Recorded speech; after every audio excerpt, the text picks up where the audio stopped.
a man. Earn what you need for your own family. Then your family respects you. They are proud to say, that's my father. She's proud to say, that's my husband. Father means you're taking care of those children.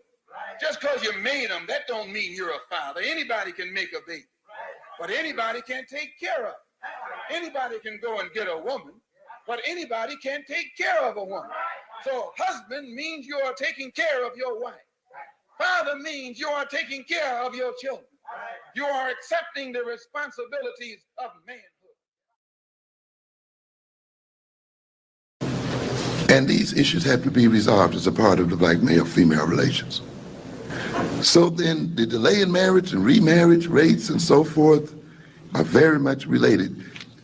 The psychology of the relationship between black males and females then has to be looked at within context. We have to look at the reality of the kind of education, both black males and black assumptions about what is to deal with. We operate on assumptions about what is right behavior and wrong behavior in our relationship one to the other, what one should or should not do. And we really, as people, given the fact that we live in a very different social situation, have not really stopped to examine whether we should accept a lot of these moral rules and approaches that we do. They've not been brought up for examination. We are operating often on ways of expressing love. If you love me, you'll do this. If you love me, you'll make this. What do you mean by that? Are you in a position, given your political, economic situation in the world, that you can express your love through this symbolic means that you have gotten from another group with a different history and in a different economic situation? Or are you going to say, that's what a man's supposed to do? A man, regardless of the reality of his economic, social, or political situation, or men, that's what a woman is supposed to do. What kind of woman? Under what kind of circumstances? Are we then operating on a set of rules, expectations, and perceptions that in no way reflect the realities that we're in as people, and therefore imposing these artificial expectations on each other and fighting and hurting each other and destroying our children and ultimately destroying our people as a result thereof? We got to ask that. And when you ask that and answer that, it's got to enter into the education of your children. It's got to enter into the redefinition of the relationship between black males and black females. We are cursing each other out over somebody else's rules and mores and attitudes and so forth. Often you see a culture lays these expectations down on us without qualification. And they said, well, if you're in this position, maybe you need to modify this in this sort of way. No, this is what a man is supposed to be. This is what a woman is supposed to do, no matter what happens. And when they don't meet up to it, you got a right to call names, to walk out, to destroy children, and do all the other kind of things we do to each other. You see? In other words, in society represents itself in people. And this society represents itself in us. What is good, my people? We are live back again with another live broadcast on the forecast. What's going on? How you doing, Cassidra? I'm good, forecast. I'm good. I've got ready just in time. I was running a little late. A little late tonight, but I'm good. I got it together. Yeah. I'm good. I was on time, Cassandra, but then I got late. Right when I was on, you know how you be on time, and then everything happened a minute before. Yes. Either you can't get on, or and I was sitting up here trying to get my last little piece of dinner done because I thought I was running a little late, and I had a special little recipe that I was trying to put together for my husband, right? And I was like, I'm gonna get this done before I get on that live. So it was just in time. Yep, just in time. But yeah, that's what's up. That's what's up. It's gonna come up. Yeah.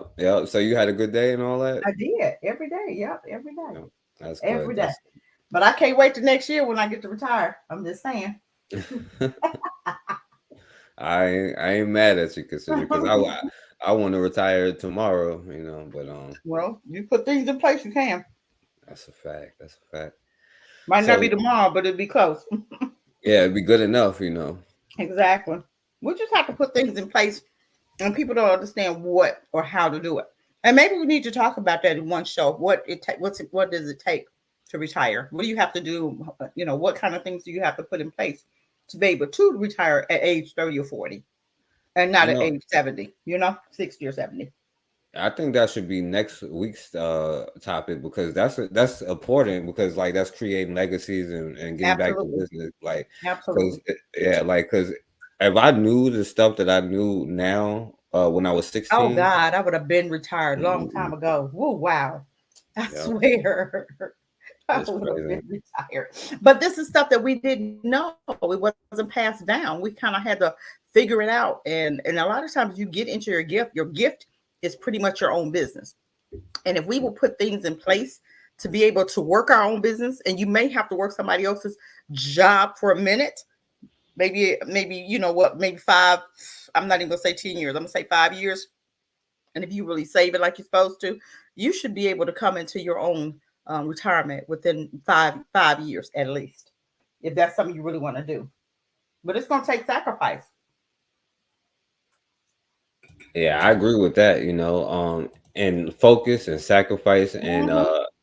doing everything that you need to do, because you could do it if you have a plan and sticking with Absolutely. the plan. But even if you mess up, but sticking with the plan, because we're human, Absolutely. and but stick with the plan. Absolutely. Have that plan together and have the steps as far as how you gonna make it happen. Because so many times we plan on doing stuff, but we're not putting money aside. We're still spending money, buying cars, and every 2 years you buying a car. That's money you could be so holding on to be able to retire, to be able to downsize, to be able to build. So instead of you getting a car every 2 years, I have a car. I have a Jeep Cherokee, right? That Hmm. car is paid off, but I'm not getting another one. Somebody say you getting another? Say no, I'm gonna drive that car till the wheels fall off because I have other things I want to do. You know what I'm saying? And I'm taking that, and I'm not spending that money. I'm saving it. You know what I'm saying? So it's things that you can downsize. You might, if you have a house, you might want to sell that. Just once you get a little older, you want sell that and then downsize and get maybe a little condo or something. Or if you want to move to another country, you can do that because it's cheaper actually to live in another country. You're just saving your money, and you can have some investments going here. And when you get over there, feet on the ground in Africa or Spain or wherever it is you want to go, you can do the same thing because just what I'm doing here, I'm going to do over there. Just saving up money to be able to do that. You know what I'm saying? So that's what we have to do. But that would be a good topic for next week. It will. It would be. Yeah, facts. And you know what? Yeah, we definitely got to do that one for next week. So yeah, Yeah, we're absolutely. gonna make that one next week. Because that's all facts and that's information we need. Hmm. Uh, shouts out to Raw in the building for coming through. Shouts Hey, out to Rob. Jermaine. He said get your credit up. You know. So yeah, shouts out to Hmm. y'all in the building. Now today is still an important topic, like always, consider because this is something that I wish I had when I was younger, and I appreciate like you coming on here, like being real, and we're gonna have another real conversation, today because uh, if not, then we'll keep being doomed. I hope that we are not doomed. I'm gonna just say that, but damn. Well, before we get into the topic, consider I want to play that other one Listen that up. we was looking at. This is, to me, it's a targeted attack. I'm saying, This is so. Still no news on little Dominic Stewart. Can you Uh, turn it up just a little bit, forecast? let me see if that's as high as it can go. Oh, okay. 16-year-old That's black. fine. If you haven't heard um, the story of Dominic Stewart, this and the news has already swept it under the rug.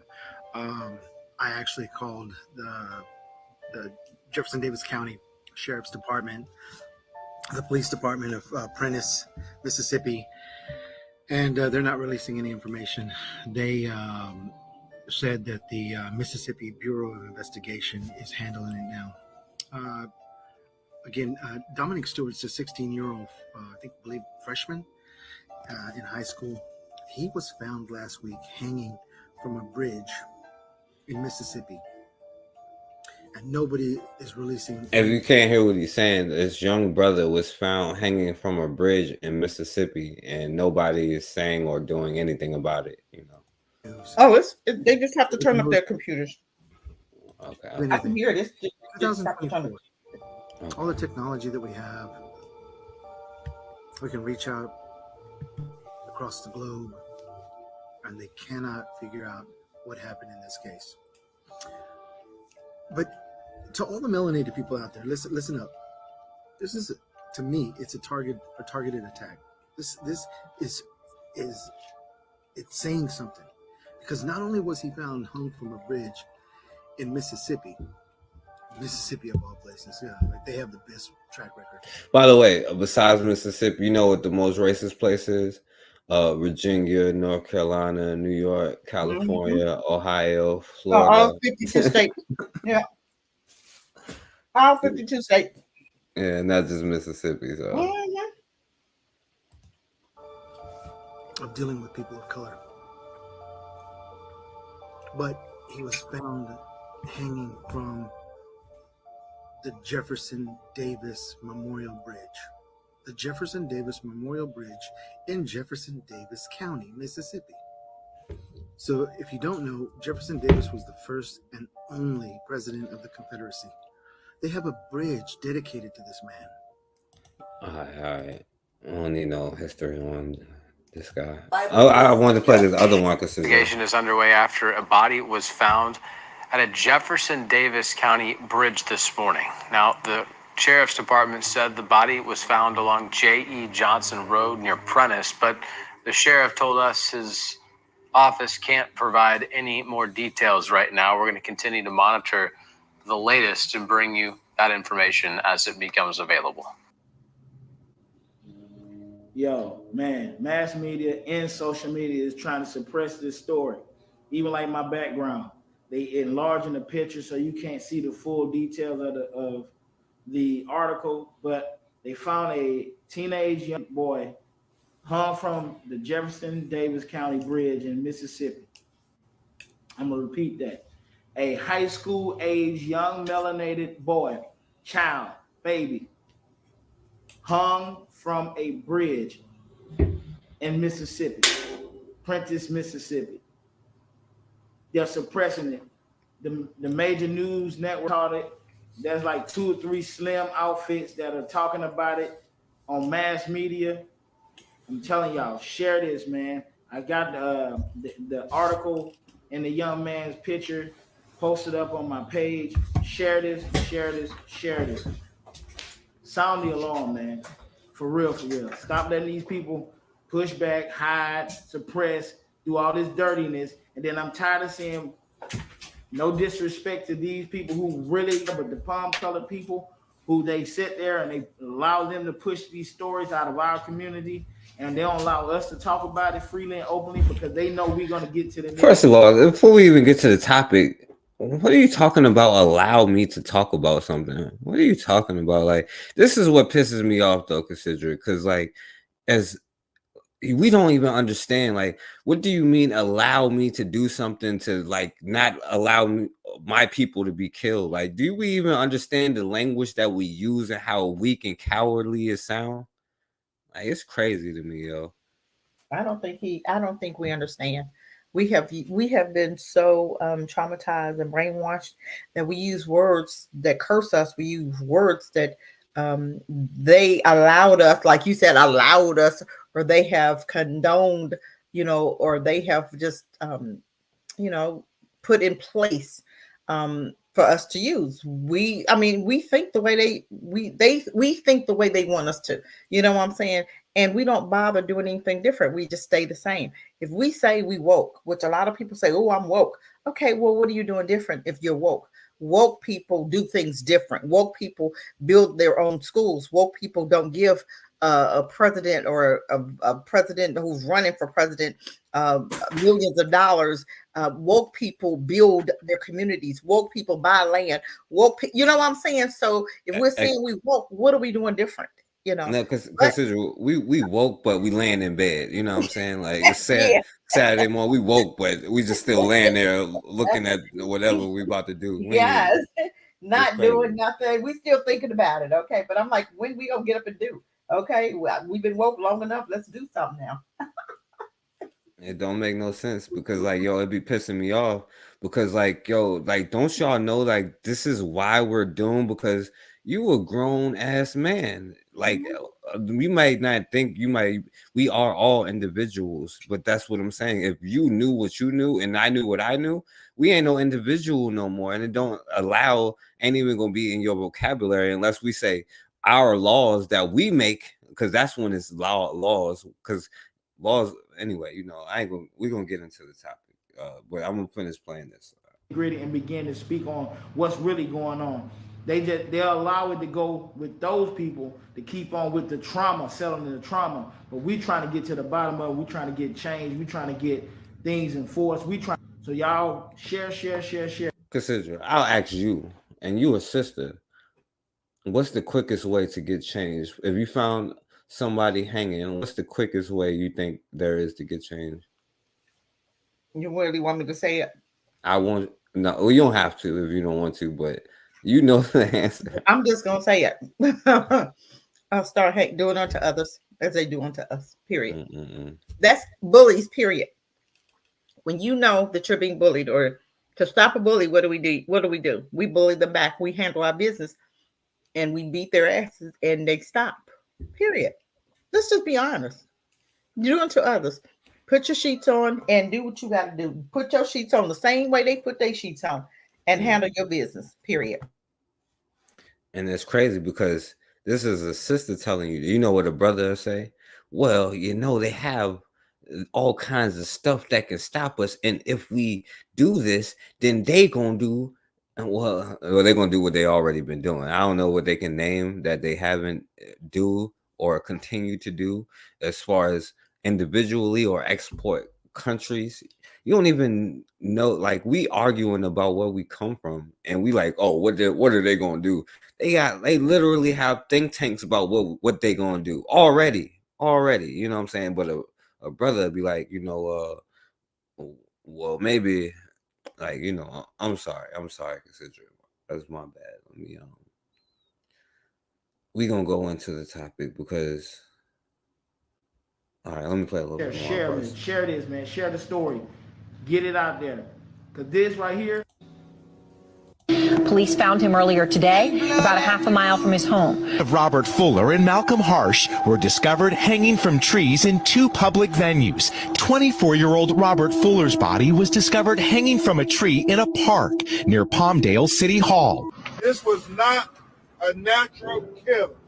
This was not a natural death. Bodies swinging in the southern breeze.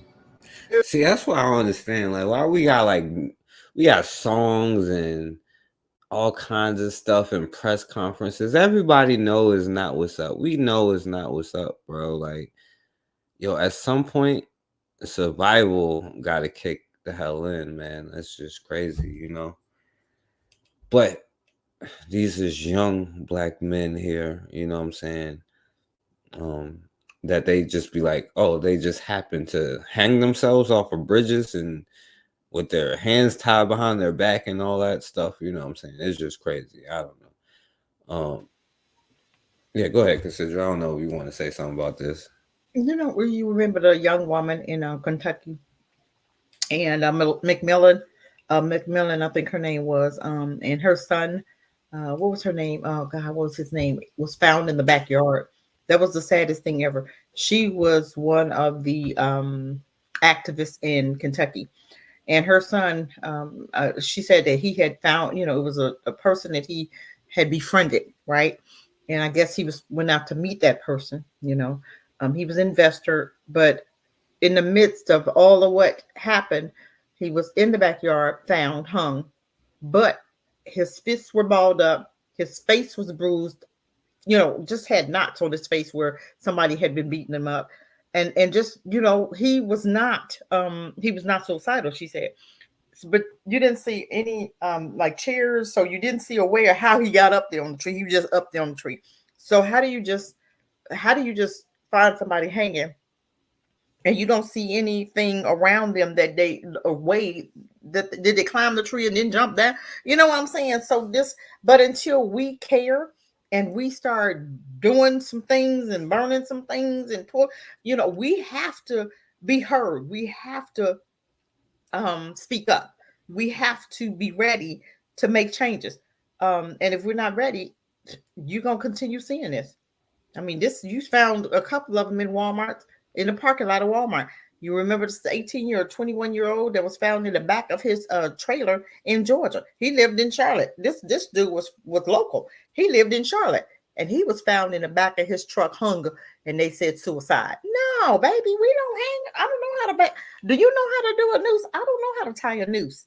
That's not our forte. And then when you pull in the guy in the yard whose his family mom found him he had his pants, they had pulled his pants down. So that's what that's a symbolism of. This is what they do. You know what I'm saying? But we'll sit up here and agree with them and allow them to keep lying until it happens to your family. Then you want everybody to rise up. Well, why don't you rise now so it won't happen to your family? You know what I'm saying? Yeah, facts. And that's the thing that I didn't understand, because I'm like, I don't want it to happen when it come to me, because then it's gonna be like a suicide mission, and that's Okay. the difference between a suicide mission and a martyr. You know what I'm saying? Like, because a martyr, then everybody is ready to ride, but a suicide mission is just you. You know what I'm saying? Like, and I ain't trying to get to that point, but it's almost like it has to be, because it's like it's so much weakness that I see everywhere from Black people, and it's just I don't know, and it makes me mad because I'm a dude, you know what I'm saying? So I'm like, I know as a man, you know what I'm saying, like what role that we supposed to be playing, you know what I'm saying? And my good brother MD2 says a Black male, you know what I'm saying, and not a man, because like, let's be real, we some bitch ass MFers right now, you know what I'm saying? And for a while now. Cause like, we talk about some damn friends and how you want to whatever. We so caught up in the system, we can't even think of a way how to not be a part of the system. You know what I'm saying? Like, it's just crazy. And if you even think of standing up for your children, you know what you think about? Not the army, what the police gonna do to you. You know what I'm saying? Not their army, but their police. And you quick to join their police and their army. Like, and that's just, I don't understand it at all, But guess what? I just saw the Brits, UK, the same UK that's telling Black folk to go back home, right? That just told Black folk to get out and go home. Now they're recruiting Africans to come there to fight, to be in a war. I mean, as far to be soldiers over there. I'm like, you mean the same UK that told them to get out and to go back home? Now you want them to give up their lives for you? You out of your dang on mind. You crazy. And I'm gonna tell you what, if Africans do it like a fool, you get what you get. But you're gonna have some that's gonna go over there and want to fight. Because I was about to say, like, who's been the fool? We've been the fool for a long time, like, and I don't But understand. I mean, it's to another level of foolishness. You know what I'm saying? Yeah, it's just, I wouldn't even be surprised no more. It's like, I it's would, you just know what, crazy. right now, forecast Shit. nothing surprises me. Nothing. When I look at stuff happen, it's like, okay, I expected that. Really, and it just makes I don't even bother getting mad about it anymore, because you expect us to do something. Just like you have a woman running for president right now who has unleashed immigrants all over the place, and then wants to make an excuse of why it's okay, want to say that it's Trump's fault or whoever. But when asked what she was going to do for us, she said, I'm not going to do anything for you. I'm not going to do anything just for, but she does everything just for Indians, just for Asians, just for, you know what I'm saying, just for Jews, just for this. I mean, she just, had a petition to send how much more money to Israel. You know what I'm saying? So when I look at Black folk and I see that you've given her millions and millions of dollars. She's up to 500 million now. I just saw.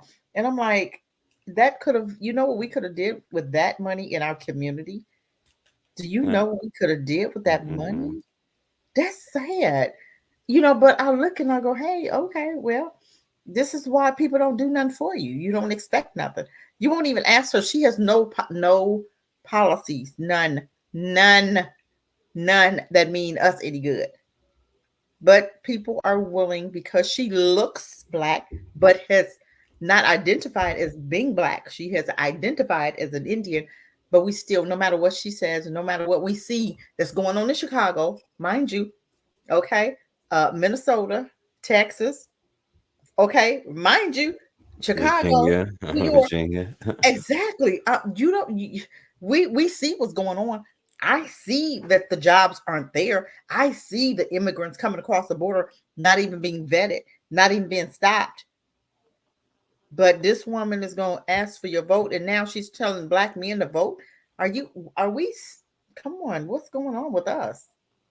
I What is think going on? there may be some retardation going on. It has to be like, we can't be that damn scared. So it has to be a mental illness. I don't know. It's PTSD. It's got to be. That's the only thing I can come up with. You want to help your captives. And that's what it is. That's what PTSD is. Or Stockholm syndrome. It's your that you feel dedicated to your enemies, dedicated to strength. People that have treated you very bad over the years. You are like still trying to impress them. Still wanting them to love you or hope that they love you. That's crazy. That's mental illness. It really is. But you have to understand, we've gone through a lot in this country, a lot. Ever since we've been here, ever since our ancestors been here, they've gone through a lot. But at least our ancestors tried to separate us from them. They had our own cities. We had cities. We had our own homes. We had our own businesses. We had everything separate. Now just think where we could have been if it had stayed separate, and we would have built us a wall. You know what I'm saying? Let's build a wall away from them. You know what I'm saying? And then if we catch them on our side, we take and do what we need to do, because we have our own laws, we have our own police department, we have our own everything. And if our ancestors, they tried to do that for us, but what do? We gave it away. We wanted to go and check to make sure their ice wasn't as colder as ours. And it's not. It's melting, and we still rather have it, and it's melting. And we don't care. We still want it because it belonged to them. Because it had to be better than ours. Yeah, right. Mm-hmm. It's better when it's melting anyway. So, but yeah. So speaking of this, let's get into the topic, Cassidra. Because one thing that is the problem is this thing that masculinity, manhood. We don't understand what it is because it's been designed that way, right? This whole thing is created to be. That's why I always be like, I understand what the real problem is. I got all of the disagreements and all of the feelings I know where it ultimately comes from, because it's all on purpose. You know what I'm saying? You're not supposed to be a man, because what a man does is not be a slave. And you may say that you're not a slave, but you say that until it's time to get up in the morning and go to work, you know what I'm saying? And then you go slave. And then you can say that once you get off, because you better not say nothing while you on the clock, boy. But anyway, let me let these young black boys define manhood. This one is low. Let me know if you can hear it, Cassidra. Black men look like? What are the characteristics of successful black men when you see them? What does black man look like? Yeah, that's cool. They just have to turn up your computers, you guys. Just define the odds, define the norm of being a statistic. I think a lot of times we're outlying people always look at statistics about a certain amount of people getting locked up, going to jail, things along that line. I think you just got to define the odds. You got to be your own person. You got to have goals. You got to have ambition to get somewhere outside of the walls of Philadelphia. I feel like black manhood, it's like being.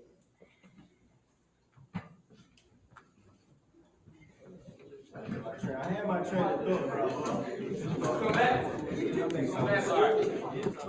It's all right. You see this, Cassidra? It's a gym full of young black brothers, and who's speaking on what black manhood is. This is a beautiful thing. I guess there's one white boy here. I don't know what he's doing here. Black manhood is whooping ass and throwing them out there. But we'll get to that point of black manhood later. But with the responsibility, like if I'm like, say I use the term like I'm eating, like we all eating, like we all like yeah, like we all eating, like we all doing good. I'm not gonna be great and then I go to my homie crib and his crib like beat up and trashed up. He don't got no money. Like we all gonna work. That's what I'm saying. Like, So he said, if I'm eating, we all eating. If I'm up here, you gonna be right next to me. That's how they're sleep. All right. Hold on, y'all. Give me respect. I expect you to do so. Like, we have an issue of like lack of fathers in our communities. I think, in order to be a man, it's for you to take care of your responsibilities, like take care of your children, take care of your family. And I think that is like one of the most important parts in our community to being a man. Because once you understand the importance of your responsibilities, you can go into the next steps. All right. Now I'm gonna call on people now because we got more people. Sit down. Just because like I don't think carry because no matter who you are, you still got to defend. You still got to do what you got to do. No matter what it is, it's gonna be a little harder for you. But at the end of the day, you still got to do what you got to do. It's the same thing as regular men. All right, so these young brothers talking about what they think black manhood is. What you think about that, Cassidra? I think we need more of these. This should be happening every Saturday in some school, in a gym. Every Saturday until we get these young men back on track. This is what needs to happen. But we're so busy, caught up in Kamala, Trump, Cardi B, and other, Megan D or whoever. You know what I'm saying? We're so busy, caught up in Diddy and all this other stuff. We're not doing what we're supposed to be doing, and we're always supposed to be maintaining our community, maintaining our children. Making sure that they are being taught right. And if we can't educate our own babies, then we have to do something like this until we can. I mean, this speaks volumes right here. These young brothers are listening, and this needs to happen with grown men too. I don't know why we're not doing it. I don't know why, but this is what needs to happen in our community. And then with women too, girls and ladies, this needs to happen. We have to come back together. And we go, the men be in their little spot, the young men be, every other Saturday, the men come together. And every other Saturday that the men don't meet, then we have the young brothers to come together from ages, 10 and up. You know what I'm saying? Because even the 10-year-olds need to understand, because a lot of them are being raised by their mama. So they really don't know what a man is. They haven't seen one. The daddy ain't there. And the mama may or may not have a boyfriend. But what are they seeing? Is the boyfriend, even if it is a boyfriend there, is it a positive one? Is he beating her around, cussing her out? Is he taking care of business? Or is she still working 2 and 3 jobs with him laying on the couch playing video game?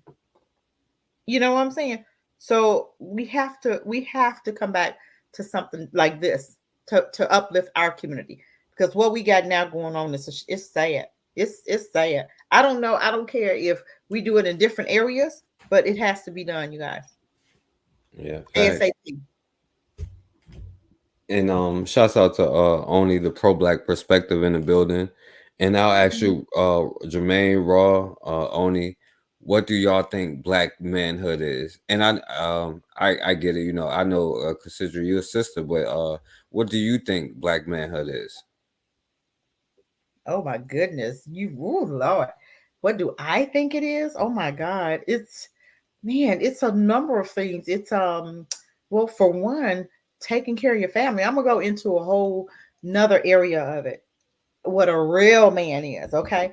And that's a man that's making things happen, that's got, his woman's back, and vice versa. A man that's working, okay? And sometimes even working 2 jobs, because he wants his woman at home raising his family, because women out and about, and he don't want his woman sometimes to be out there in the workforce. Her job should be at home. And yes, I'm taking it all the way back, because I believe that our job is supposed to be raising our children, and him showing his son how to be a good dad, a good husband, provider, protector, and showing his daughter what kind of man she is going to attract to her later. A man that's got his family, that can't no government come and say, hey, we're going to give you nothing, because he got that. His table is full, his house is full, his woman is doing what she needs to do. Everybody has their place, everybody is taking care of business, and he's maintaining, protecting, making sure his family is set, making sure that he's building generational wealth. And a lot of times that's not working a job, that's working your own business. You understand what I'm saying? Or maybe working a job for a minute until you get established. Then you taking your son and showing him how to have his own business. And then you recognizing your son's his gifts, and you creating him a business. Even when he gets to be 10, 13, 12, 13, 14, then he can start his own business. But a man has a big responsibility. That family is all of his responsibility. So it's just making sure that your son is learning and watching and on the right track, and your daughter is too, and making sure that your wife is good, making sure that your family is good, making sure that you don't have to worry about your children being molested because the woman is there. She's taking care, she's not working, she's cleaning her house, she's taking care of those children, she got her stuff together too. So it takes two. And that man working with his woman, and vice versa. So it's a big job, to even get things done, especially now in what we seeing. But still, no matter what, gonna maintain that home no matter what. So the government can't come and say, hey, well, we're gonna give you some EBT if you put your man out. Because I'm gonna tell you what, back in the day, if the table was full and that man was doing what he needed to do, could no government come in there and give a woman BET or nothing else, because she wouldn't have needed it, because her man was there doing what needed to be done with that family and for that family and taking care of that family. I'll rest my mic. No, yeah, that's all facts. I agree with everything that you just said. That's all facts. And Ross said leaders, warriors, protectors, providers, one we look up to. And I agree with all of that too, right? Totally. And I'm gonna say it from another perspective, right? Even from just a simpler perspective, you know what I'm saying? Because all of what you said is absolutely facts, you know what I'm saying? So I'm just adding on, like first of all, it's knowing that you black, you know what I'm saying? Like, what is Yes. black Oh God, manhood? yes. I'm a black man, I'm black, you know what I'm saying? I'm black first, and I'm only for black people, you know what I'm saying? I don't give a damn about nothing else. And you know what? A part of being a man is I don't care what nobody else say. Yo, what I feel and think is real and valid, and I don't give a damn what nobody else say. And I know what I have to do, and I am going to do it. You know what I'm saying? Like, you can't sit there and tell me something and I gotta look for you for validation or to tell me that I'm right or tell me that I'm wrong. You know what I'm saying? I'm a man. I know what I gotta do. I know I gotta provide for my family, but you know what? I ain't gonna let nothing stop me from doing that. And if I gotta step over, I gotta walk up a mountain of dead Arabs to do that, then so be it. You know what I'm saying? It is what it is. You know what I'm saying? I ain't mean to take it like that far, but yo, it is what it is, because it's no apologies. And manhood, you know who you are, and you don't apologize. It's not that you don't listen, right? Because a part of being a leader is knowing when to follow. You know what I'm saying? But it's the fact that you know what you know and you stand on that. You know what I'm saying? I don't know, but I ain't gonna keep going on that, you know what I'm saying? Absolutely. I think we need to stay on that, because like it's about team players, and it's about your woman has your back and you have hers, and if she smells smoke and she smells fire, then it's not about you saying, well, woman, you jumping, in her on her case, because she may see something that you don't see. Because remember, you're working, you might have to work them two jobs right now in the midst, but you still keeping your family together. And I don't even want to say the two jobs, because I think you raising your family, men, is job enough. You raising your family, plus you have that one good job, because we still want you to have time for your children. We still want you to have family time. We still want you to have that time to take your son out and play baseball, football with him, and talking of some man stuff with him. Then you and him bonding. He telling you about stuff that's going on with him, and daddy, I seen this little girl, and I'm into. We don't have that anymore, because our boys don't have anybody to get those secrets from. They don't have those mentors. They don't have anybody to run those ideas because I don't know anything about a boy. You can come and ask me, hey, Mom, what about, I don't know nothing about a boy's body. You don't understand what I'm saying? So when those things happen in his body, he can go to his dad and say, Dad, you know what? So and so, so and so, so and so. And that's the person that's going to tell him what that is and what's going on with his body. And you know what I'm saying? Because he's experienced it. And so we have to take this so much more deeper. It's about having time just for you and your son one day, you and him going fishing, you, and then of course you and your daughter, because you got to teach her what kind of man she wants, but she's watching you. But it's not about what you say, because kids don't care about what you say. It's about what you showing your daughter, how you treating her mother, how you respected her mother, how you opening doors for her mom, how, you know what I'm saying, how you pulling up when it's raining, pulling up to the door to come and get her. Different things like that, that's important, you know.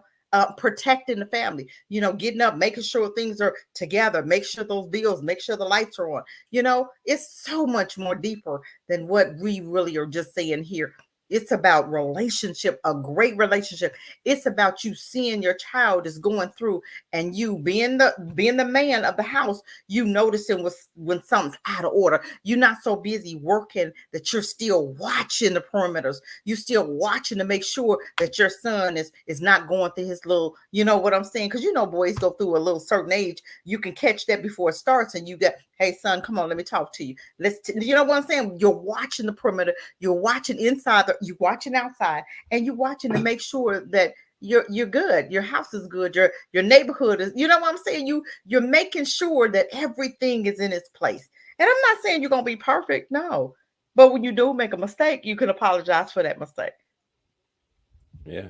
I I rest my mind. mean, no, yeah, you're right. And and another thing about being a man is somebody who makes it happen. You know what I'm saying? A problem Absolutely. solver. You know what I'm saying?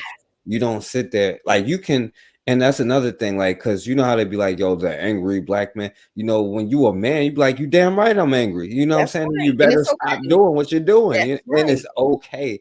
And I That's don't give a damn what nobody say if I'm angry or not. You damn right I'm angry. You know what I'm saying? Like, that's right. if you say I hate you, like, you're so what? Who cares? You know what I'm saying? You shouldn't have did what you did then. You know what I'm saying? Like, yo, it's being able to stand on your own. You know what I'm saying? But also, it's not just that, but that's the part that we lacking. You know what I'm saying? Like, when it comes, is somebody who solves the damn problems and makes it happen. Of course, you protect your family. You know what I'm saying? That's first and foremost. You know what I'm saying? Because like, what are you supposed to? What else are you gonna do? You know what I'm saying? Like, I wouldn't want to be alive if my whole family is dead. That's stupid to me. You know what I'm saying? So like, yo, of course that's like first and foremost, that you make it happen. You know what I'm saying? But I ain't afraid or ashamed to be me. You know what I'm saying? That's a part of being a man that you learn. I'm not afraid or ashamed to be me, because like I'm mad because I'm supposed to be mad. I'm sad because I'm supposed to be, or whatever. You know what I'm saying? But I'm not ashamed of that. You know what I'm saying? I'm a grown ass man, but now I ain't gonna be debilitated by it. I'm mad because something needs to change. Now it's time for me to get up and make that happen. You know what I'm saying? Like, that's a part of it, I think, you know. But Yes, I'm looking at Jeremiah's, Jermaine's. I'm sorry, Jermaine. I'm sorry, I pronounced your name wrong. I'm looking at. He said, "I haven't found one of those," meaning one of a woman or a man. What do you mean by that? And then he says, "It's hard to find a woman like that." I don't think so. I think you have a lot of women like that that are just like what I said. You just are looking in the wrong spaces, and a lot of times you have to be that man. That you have to be the man that's going to draw that type of woman to yourself. You can't just be, right. you can't just be, wanting her to be a size 10, but you a size, you extra long. You know what I'm saying? You have to be the right kind of man to attract that right kind of woman. You have to have your shit together. That's what I'm saying. I didn't want to say that, but you got to have yours together. If yours is not together, you are who you are. If you're attracted, look at who you are attracted to yourself, fellas, and see what needs to be tweaked in you in order for you to attract a better woman, or that 10, okay, or an 8, okay. I'm not saying, because if you ain't there's no perfect woman out there. Everybody's gonna have some stuff, but just be who you want to attract to yourself. Be that for yourself first, and you'll attract that. And if you're not, and if you're attracting a woman that's a shyster, you attracting a liar, you might need to be tweaking some things in you, because you are what you attract. Okay, if you a 10, you're gonna attract a 10. If you a bum, you're gonna attract a bum. Okay, so you are what you attract. So if it's something that you're wanting in your life, you have to become it, and that's what will attract to you. Yeah, and we're gonna get into that too. Mhm. Speaking about like how to determine and all of that. But one thing that you need to remember, like until you get to the point you're not ready yet, just know there's nothing you can do. It's nothing you can do, right? Until you realize there's nothing you can do but be you, right? If you try to be a man, then you're not a man. But if I try to be masculine, then I'm not being masculine. But if I be me, then I'm just masculine because I'm a man already. That's what nature made me as. You know what I'm saying? I Right. don't have to try to be that. You know what I'm saying? So like once we recognize like, yo, like there is no um like it doesn't matter what any other man does. It only matters what I do. If you're still worried about what other like if speaking with like if you're dealing with a woman and you're worried about what another man might do to take that woman, then you're not where you need to be, because if you Right. are a man, Right. nobody can take your place, period. You know what I'm Absolutely. saying? And we all struggle with that. It's a constant thing that you struggle with. And that's what as men, you gotta have it done, but nothing is ever done. This is life, you know what I'm saying? Is a constant up and down, is a flow, is you know what I'm saying, is a constant thing, you know what I'm saying? But once you get to that place where I'm not worried about what another man does, I'm worried about what I do, because what I do sets the tone, and whoever is around me is supposed to be around me. If they don't like who I am, then they won't be around me. That's Right. when you get to the point where you know that I know what the hell I'm talking about. But once you like, oh, I hope I won't say this because this girl might not talk to me, or this, I might not have this friend. You may not supposed to have that friend. You know what I'm saying? You may not supposed to be talking to that girl. You know what I'm saying? Like until you realize that point, like that's why it pisses me off when black men be like, black women just do this and do that. No, bro, like the black women that you mess with do that because you are that type of person. You know what I'm saying? That attracts, like Cassandra just said, that attracts that type of person. And if you was who you was supposed to be, then you wouldn't even see that type of person. You That's would right. attract the person that you're supposed to. You know what I'm saying? But Prime example, I had a really good friend, and I think I told this story before. And she was talking about every dude that she was dating, either abused or tried to abuse, or they were fighters or they were cussers and blah blah blah. And she kept telling me about all these guys, and every last one, I swear that she was drawn to herself was that way. And I said to myself, I said to her, I said, well, sometimes it's us. We have to do some tweaking in us in order to heal some things in us to draw a different type of man, meaning therapy. You know me, I am 100% behind a man and a woman getting therapy, because this country has ruined us. Our mental in this country is horrible. We as black people don't really know how to love. We have no clue. We don't have an idea. We have a fantasy, but we've never experienced it because of how they've treated us and how they've treated our ancestors. And a lot of what our ancestors went through is still in our DNA. And it's just trickling down, and we're not correcting bad behavior. Some men, I remember one man was on, and we read a story where he had so many kids and he refused to take care of any of them. That's bad behavior. That dude needs to not even be in our community. Seriously, because he's not a good person, and he probably will never be a good person. He don't even care to be a good person. So people like that, I'm gonna just say they need to not be on this earth. Seriously, if you are that kind of person and you really truly just don't give a dang on, and you are so trifling that you'll sleep with 40 women and have 40 kids and not take care of any of them, something is desperately wrong. We don't even want your seed on this earth. We don't want you to have no more seeds. Seriously, because those seeds you are going to spread, and they are going to be just like him. Okay, unfortunately. But my thing is, you have to first be especially if you want a woman, if you talk to her like you want to be talked to, you treat her the way you want to be treated, you know that if you got some stuff going on in you that you need to be tweaked, you go and you get some help for that. And you might need another set of eyes to be able to help you to correct some of that bad behavior. If you grew up in a dysfunctional home where your dad was beating your mom, that's in you. If your dad was cussing out your mom, that's in you. If your mom was cussing you out, or your mom was cussing her husband, or not even her husband, your dad out, or her partner, her boyfriend or whatever, if she was cussing him out or beating on him, that's in you. You saw that. You understand what I'm saying? So what we grew up with is there. Male or female, we'll begin to attract a woman that's gonna cuss us out. Men will begin to attract a man, ladies, that if our dad was cussing us out, or we saw our dad cussing out our mom, or we saw our uncles cussing out the women, or we saw our uncles, being a hoe.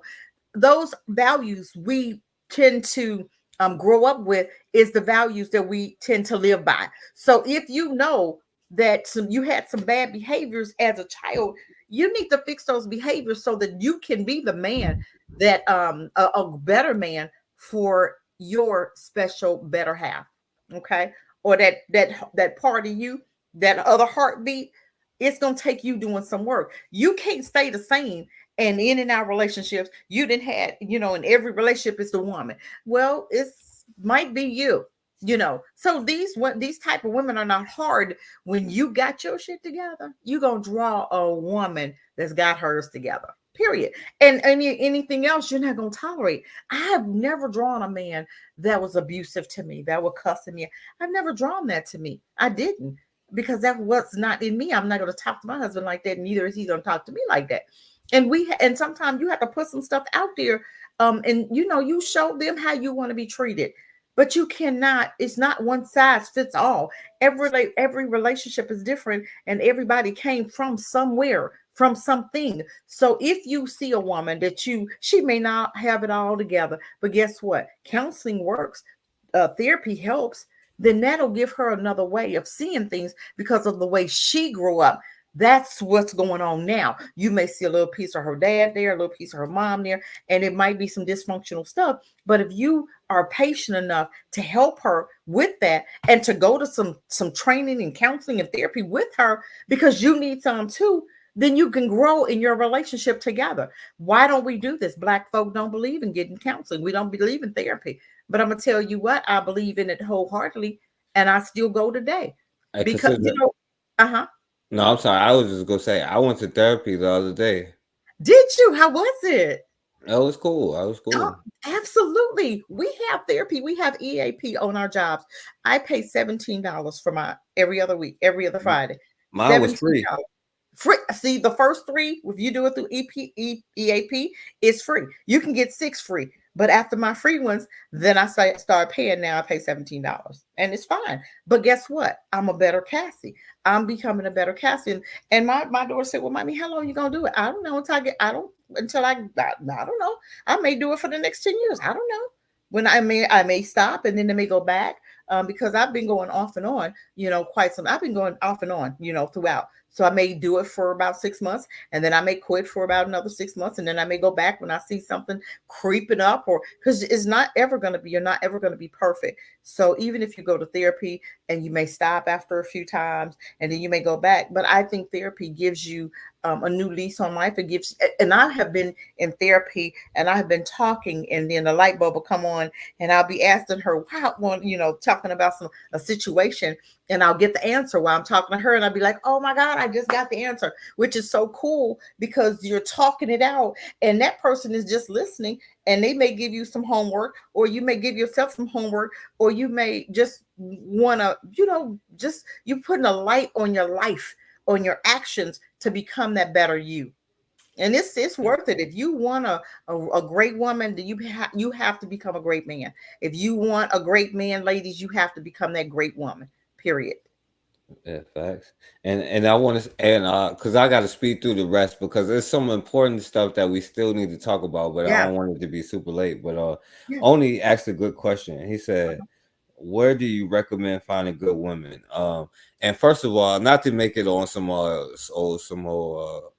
philosophical stuff, I don't even think you need to find anybody because it's inevitable. The people that you're supposed to find, I think that you're going, or at least the energies you're supposed to find, you're going to match up with that kind of energy anyway. That until you learn whatever you're supposed to be learning, until you learn to stop ignoring yourself, you know what I'm saying? Like, or whatever lessons you keep learning, or the type of person you keep attracting.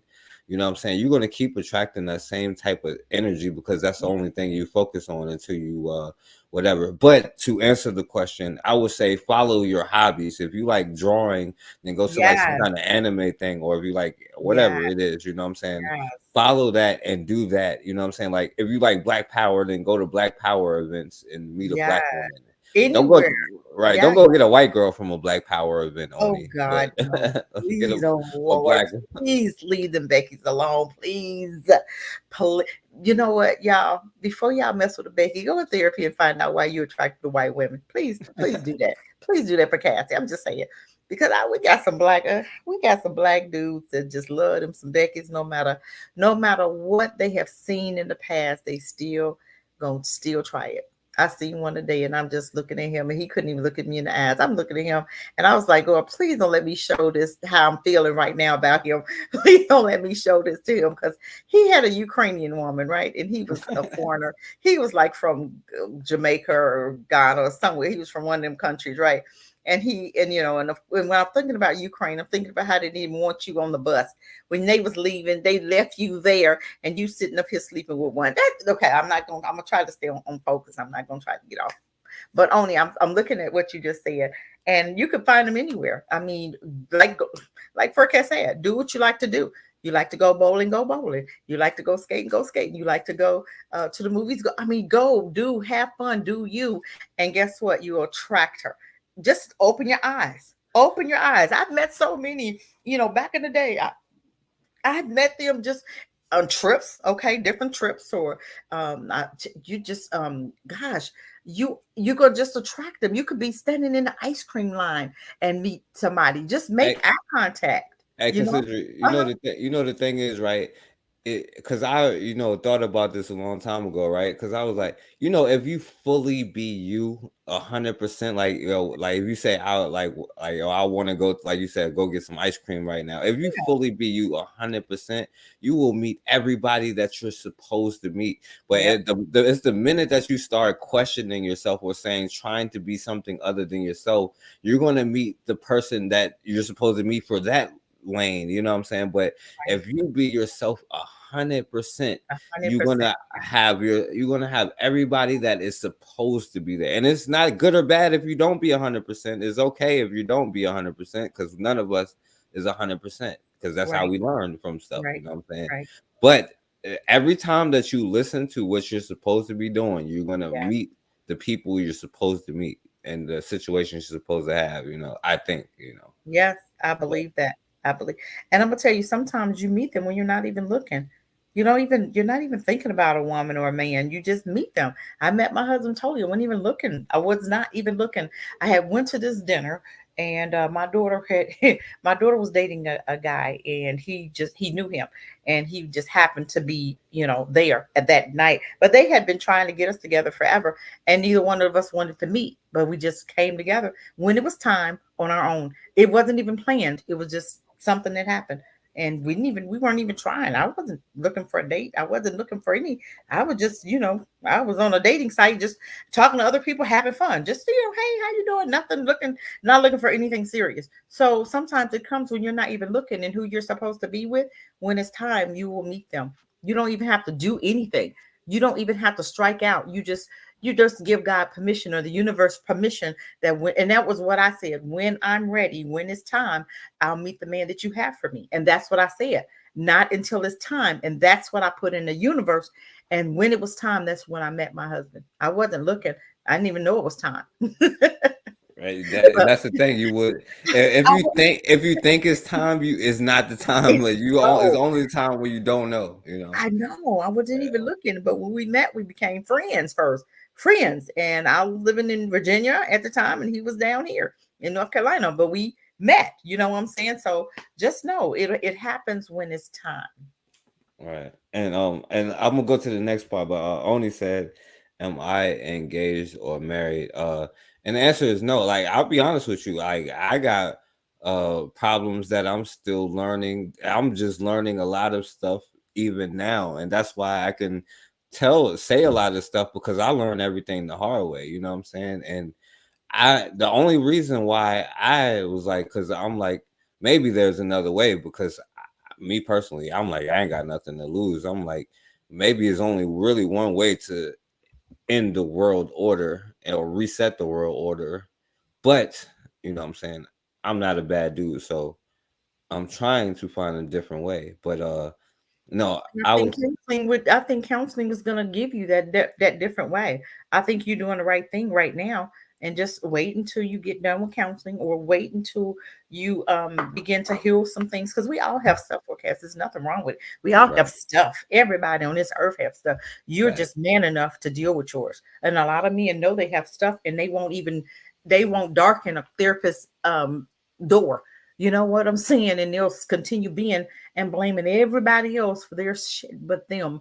And you look at that person and you be like, everybody else see it but you. But you try to tell that person, they be like, ain't no wrong, I'm good. I'm good. No, you're not good. That's why you didn't have 5 wives. You know what I'm saying? Because you're not good. You know, but you're doing the right thing. Do the counseling, stick with it, and watch and see the woman that you attract to the new forecast. You know, and I'll be real with you, consider, like, one thing I don't want to be is like on some I don't think you baby want her right father. now, you know? Yeah. I don't want like a baby father situation though, you know what I'm saying? Because like if I have a kid, then it'll be like that's my kid, or a child, you know what I'm saying? And I don't want to like just be with like have that with like just any person, you know what I'm saying? Like, because I think that's Right. important, Absolutely. you know. Absolutely. And you would prefer for you to be married to her. Let that be your wife. Right. If Right. that's, when that time happens. And I think, like I said, I think the therapy thing is good. And you do it long enough, you're going to be a different person, and actively do the work. You're going to journal, and you're going to start noticing things about you. And it's going to be some hard conversations, very hard conversations, but you have those conversations. And when it's ready, you will get the woman at the new level where you are. That's the new woman that you'll attract to yourself, because right now you're here, but then when you keep going to therapy, you're going to rise to another level, and that's going to be the level where you'll meet that woman, and she'll meet you right where you are at that level, and it'd be a total different woman that you've ever dated ever in life. And I want to say this too, consider, because like you always be real, and I'll be 100% real, because sometimes we think we don't have certain traumas, which is why this whole thing is important. And speaking of like manhood, because like although like my father is a great father, like, and not to throw like under the bus, but just to be real about it, you know what I'm saying? It's certain things that I didn't learn from my father, as far as like especially manhood, and even doing what I'm talking about, like we think we have traumas in our childhood that is even so normal to us that we don't even think Right. it's trauma, you know what I'm saying? Like I used to watch like my parents like fighting each other, you know what I'm saying, like physically, like my father would like hold my mom down type stuff, but like but you don't think that, like you like, yo, that's normal behavior, but then you realize later that you start attracting the kind of woman that you would argue with and like recreate that kind of behavior with, you know what Right, I'm because saying? that's all you saw. Yes, Right, yes, yes. I'm telling you, and you have to be willing to be honest with that, and you have to be really ready to talk about that and be ready to fix it. And it hurts sometimes. And for me, I'm telling you, when I first started going, I cried myself to sleep because of things that I had experienced and things that I was like, what in the world? And I didn't want to date because I didn't want to draw the type of man where I was. You know what I'm saying? I didn't like where I was. And I remember their dad had died, right? And the guy that I was starting to date was abusive. And I was like, what in the hell going? I mean, verbally and sometimes, and I'm like, this is not, and I don't even know where that came from because that's not what I grew up with, right?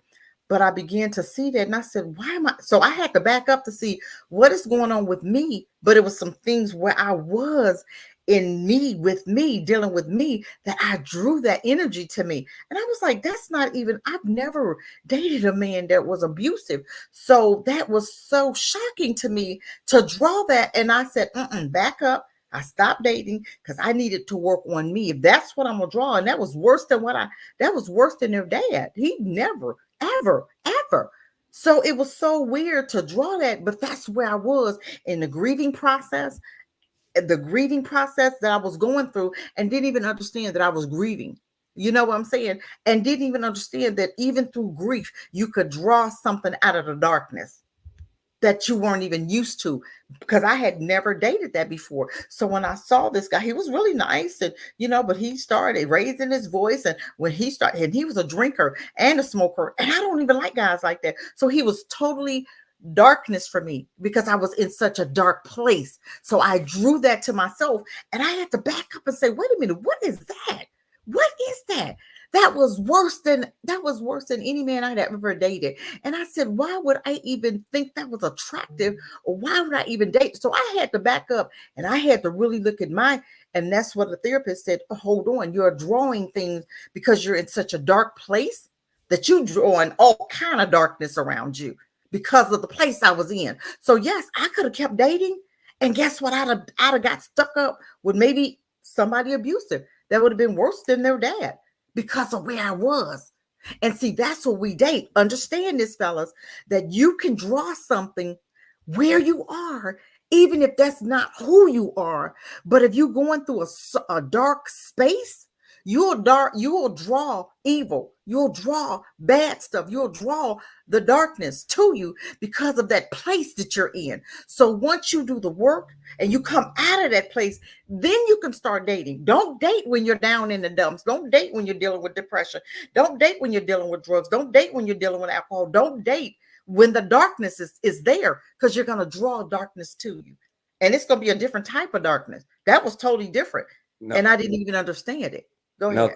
No, yo, you're right, Cassidra, because and this is what I'm saying, like, because especially with young brothers, because we tend to ignore issues, and we like, yo, don't talk about any of that stuff, And I drew like somebody who you like would call, like, I call her a succubus, you know what I'm saying, like somebody who suck your energy, because like, yo, it got me to a point where I didn't want to do anything. It's a succubus. It's like an ancient thing. It's like a demon, right? Where they suck your energy. You know what I'm saying? Like, it's like they feed off your energy. And so you can't do what you're supposed to do. And they feed off that so that they can live. You know what I'm saying? Like, but yo, I was in one of those situations where it was like this woman, lied to me about like everything. You know what I'm saying? Like, and this is what brothers need to understand, because me and my homie used to have the saying, like, been there, done that, got the t-shirt. You know what I'm saying? I got hella t-shirts, if you understand what I mean, because sometimes you learn things the hard way. And see, what I was trying to do was escape the realness about, like, yo, because as a man, you have to, like, yo, because emotions is a part of us as Black men, right? Because that's a part of us that makes us human. You know what I'm saying? Like, and I had to realize, like, I was attracting certain things because of childhood issues that we have, and then you understand where the childhood issues come from in the first place, right? And then you deal with all of the alcoholism. You know what I'm saying? You deal with the why you attract certain people that do the things that they do to you. It's because they're supposed to be teaching you something but the whole time we trying to escape who we are, which is like that feeling that we have that's within ourselves. Like, but we think like, okay, if I get enlightened or whatever, I'll be happy. But no, like, the truth is you have to deal with those psychological issues. Now, the problem is we let another group of men control the environment that we're in. And all of this is not by accident. And that's the problem. Our manhood, our relationships, and all of that stuff is not by accident, because we let other men control. Or I don't want to call them men, so I take the men statement back. We let Neanderthals control our you know what I'm saying, environments, and our environment is also tied into who we are, what we experience, what we do. You know what I'm saying? So we attract the wrong kind of people who do us dirty. You know what I'm saying? And then we be like, yo, oh, I blame all black women. But then if I stop to think about it, like that black woman who did me dirty, if I think about her history, well, her mother died because she was young. She was in a home where she lived with her aunt, where her aunt's boyfriend would violate her, and then her aunt would get mad at her, and then now she has problem with dudes. So now every time that she does something to dudes, it's the only way that she feels secure. So now that she does something to me, now I got to go on to another woman and do something like that to her so that I feel secure. You know what I'm saying? And it's a toxic cycle that doesn't come out of nowhere. You know what I'm saying? And even I'm looking at only he said unfortunately he was attracted to fat chicks. Meaning, and that's really funny because I'm gonna ask you a question. Only was your mom fat? And I'm gonna tell you why I asked that, because a lot of times men tend to draw women to themselves like their moms. You know what I'm saying? A lot of times, if your mom is a cusser, or she's tough, or she's chubby, or she's light skinned but chubby. My aunt, and I'm gonna tell you, my aunt, I have an aunt, she's chubby and light skinned, and her son was mixed, right? So all of his women, he loved his mom, and there's nothing wrong with fat chicks. Don't stop calling them fat. They're healthy, and there's nothing wrong. They're women too, and they need love just like everybody else. And I'm gonna tell you, I had a lot of chunky friends that are very nice women that will have your back. You're gonna eat good, I'm telling you, because they love to eat. But they're great people. But a lot of black men didn't want to date them because they were fat. But I'm gonna tell you what, you're missing a treat. I mean, I'm telling you, those fat women, and I'm not being funny, they're great at heart. They may be chubby, but I'm gonna tell you, my friends, honey, my girlfriends were fat, but they wore makeup. They were beautiful women inside and out. They might have been chunky, but they were amazing as friends and still are. I'm just saying, don't sleep on the fat women, because I'm gonna tell you what, they'll treat you better than some of them size twos. Okay, while you're talking.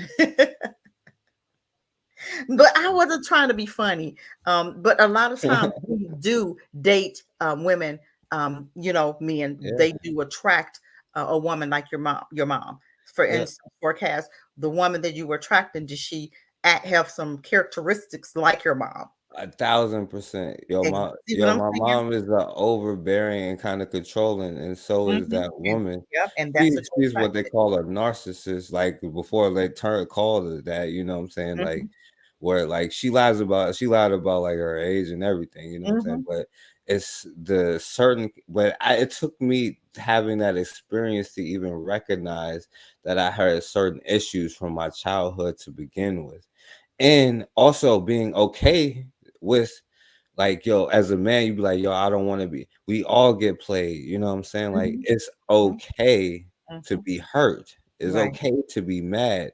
And right. that's the part of being a man where you can understand it's okay. You know what I'm saying? Like, yo, I am. And I stand on that.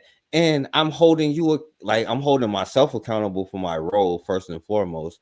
But also, I'm holding the rules and boundaries, and I'm holding everybody else accountable too, and I have no shame about that whatsoever. You know Mhm, what I'm saying? Like, because I am who I am and I'm okay with that. You mhm. know, being a man is being okay with who you are, because if just being me, I'm a man by nature.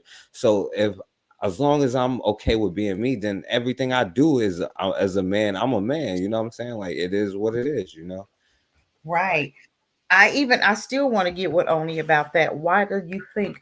And I wish Oni would come on here, because I want to yeah, only you can come on. understand. Hold on, you guys. Okay. I had to plug up my computer. I still want to that. Why does he think? Why was he attracted to fat women? What was going on with that? And is that who he still is attracted to today? I'd like for him to come on if he is ready to, if he ready to be transparent, because we are being transparent tonight. And I appreciate this, and I know some men out there will appreciate the transparency. But he has to be honest about what about a fat woman was he attracted to, and was he with her for comfort. You know what I'm saying? It's just something about, us chubby women. And I'm not even gonna say I'm chubby, but I am not a skinny mini. Okay. But you have to understand that of the reason why you were attracted to chubby women, healthy women. And forecast, I appreciate your honesty. It takes a lot to be this real. Nah, yeah, man, it's true. Like, yeah, I mean, you be real all the time, considering Yeah. there's no How, problem. how I did mean, you yeah. feel after therapy? How did you feel after? Because you said that was your first one. Are you gonna do more? No, I went before. I tried to go before. Like, yo, there's a lot of stuff that happened. Like, my dad almost died, and then all that stuff happened at once. But before I realized, to be honest with you, like I was looking for them to tell me something that I already knew, but I Uh-huh. didn't understand. It's like, how they be like you searching for something, but it's always within you. But like now I kind of get what that means now. It's like, yo, it is what it is. It's like you try to like trying to change the situation. It's like you trying to change who you are instead of accepting it. Uh-huh. It's inevitable. Life is inevitable. You know what Yeah. I'm saying? Yeah. It's just you do what you do. Like if I feel some type of way, it's okay. You know what I'm saying? If I feel like I have to change, then I'm not gonna be like, yo, I need to stop trying to change. Or if I be like, yo, I need to stop doing, like, yo, it is what it is. I trust who I am. You know what I'm saying? Yeah. Like the DNA that made me, my ancestors and all of that stuff that came together. Like I'm learning to trust that. You know what I'm saying? So I don't know. Yes, that's cool, though.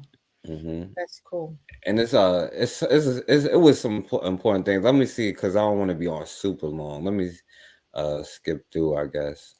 On Jones, we are here. This is on the shows with James.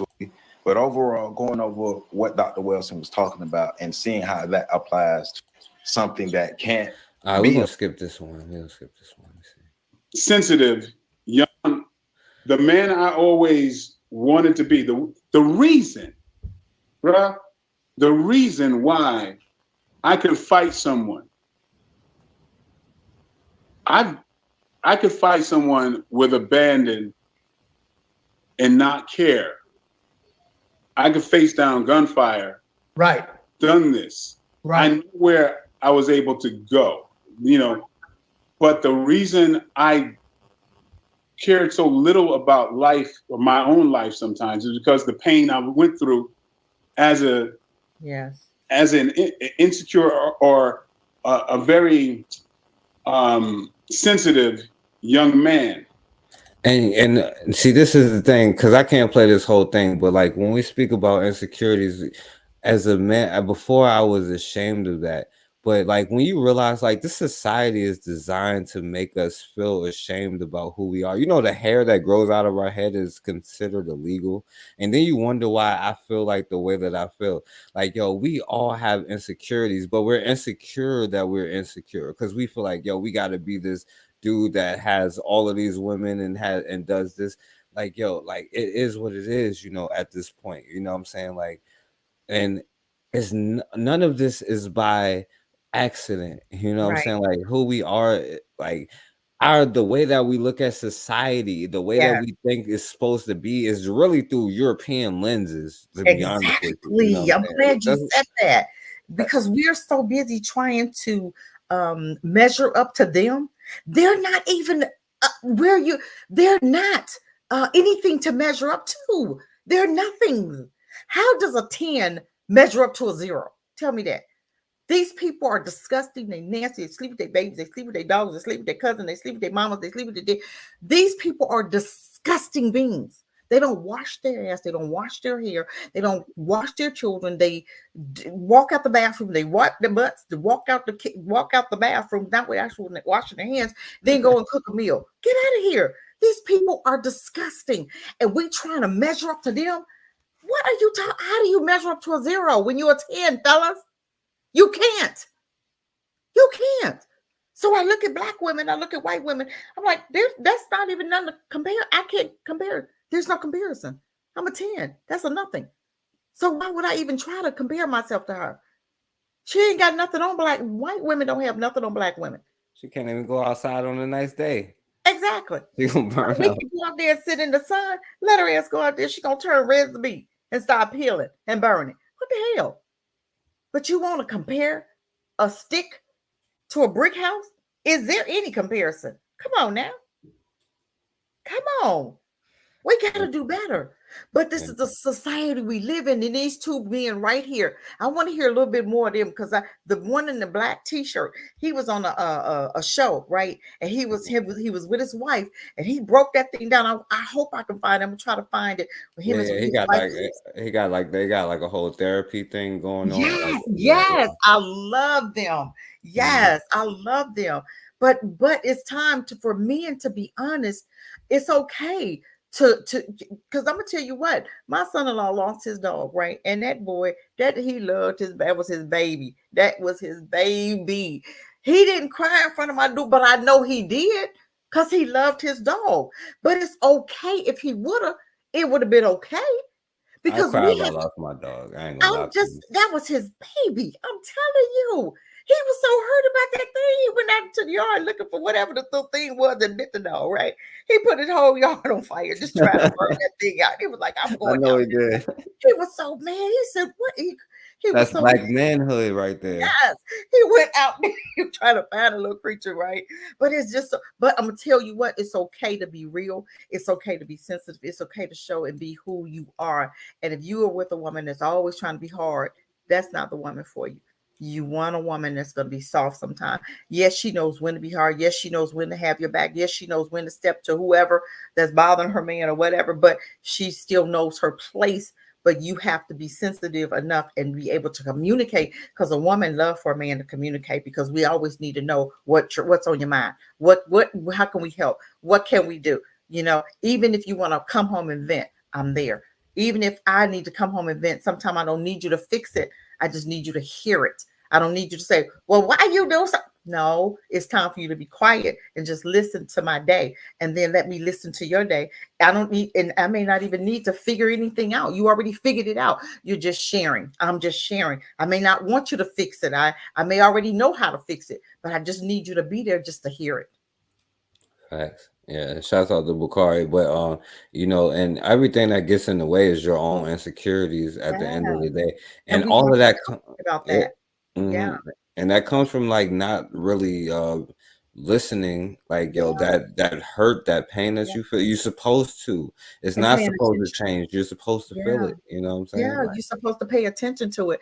And because a lot of times we feel pain and we don't pay attention to it because it's not a manly pain. That feel, and we have to understand that a lot of our boys now, when the man in the red and the black here was talking about his insecurities and him feeling, but I guarantee you he was probably raised by his mom. And a lot of times our boys are raised by their moms. This is why it's good you have the ladies, you have the baby for the first 10 years, and then 10 to 18, you give him to get that baby to his dad. And you see him on weekends so that he can, especially if you guys are not together. Now, if you're together, I understand you're going to still, both of y'all going to pour into them.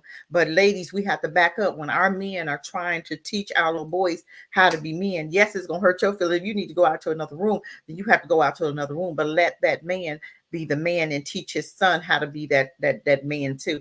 You know what I'm saying? Teaching your son how to be tough, teaching your son how to be a man, and still also letting your son know that it's okay because men, like somebody in the chat said that women don't think men have feelings.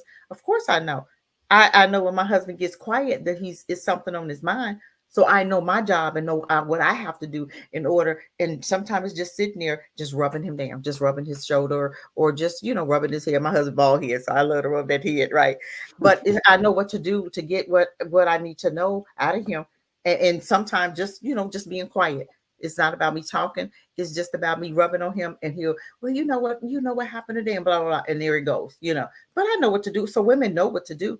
And I don't mind for my husband to show his sensitive side. I don't mind for you, but because I know I've seen the man in him, but I'm not expecting him to be. I am expecting him to be who he is at home, and he can show me stuff that he wouldn't show anybody else.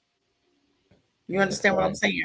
yeah. So it's okay. I know he can be the man. I know he can run, and I know he can be a provider. I know he can be a protector, but I also know that his feelings get hurt because I know my mouth sometimes.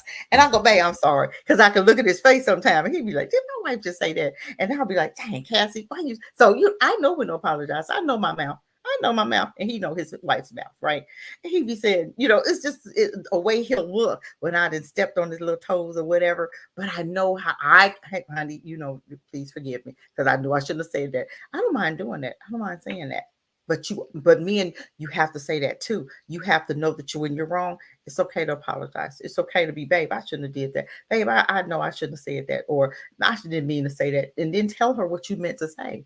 Don't leave it out there. Oh, no, she don't know. Maybe she don't, but it's time for us to be so transparent in relationships.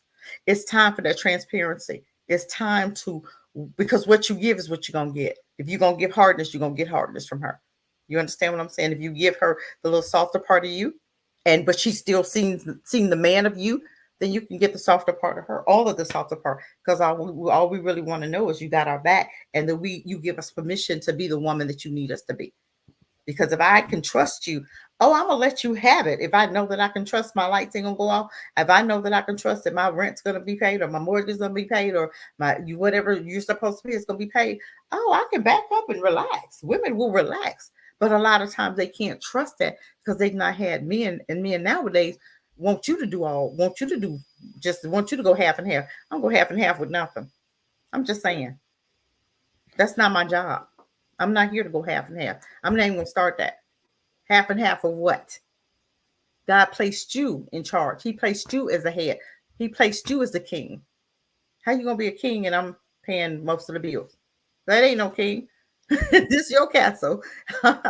I'm here as a helper.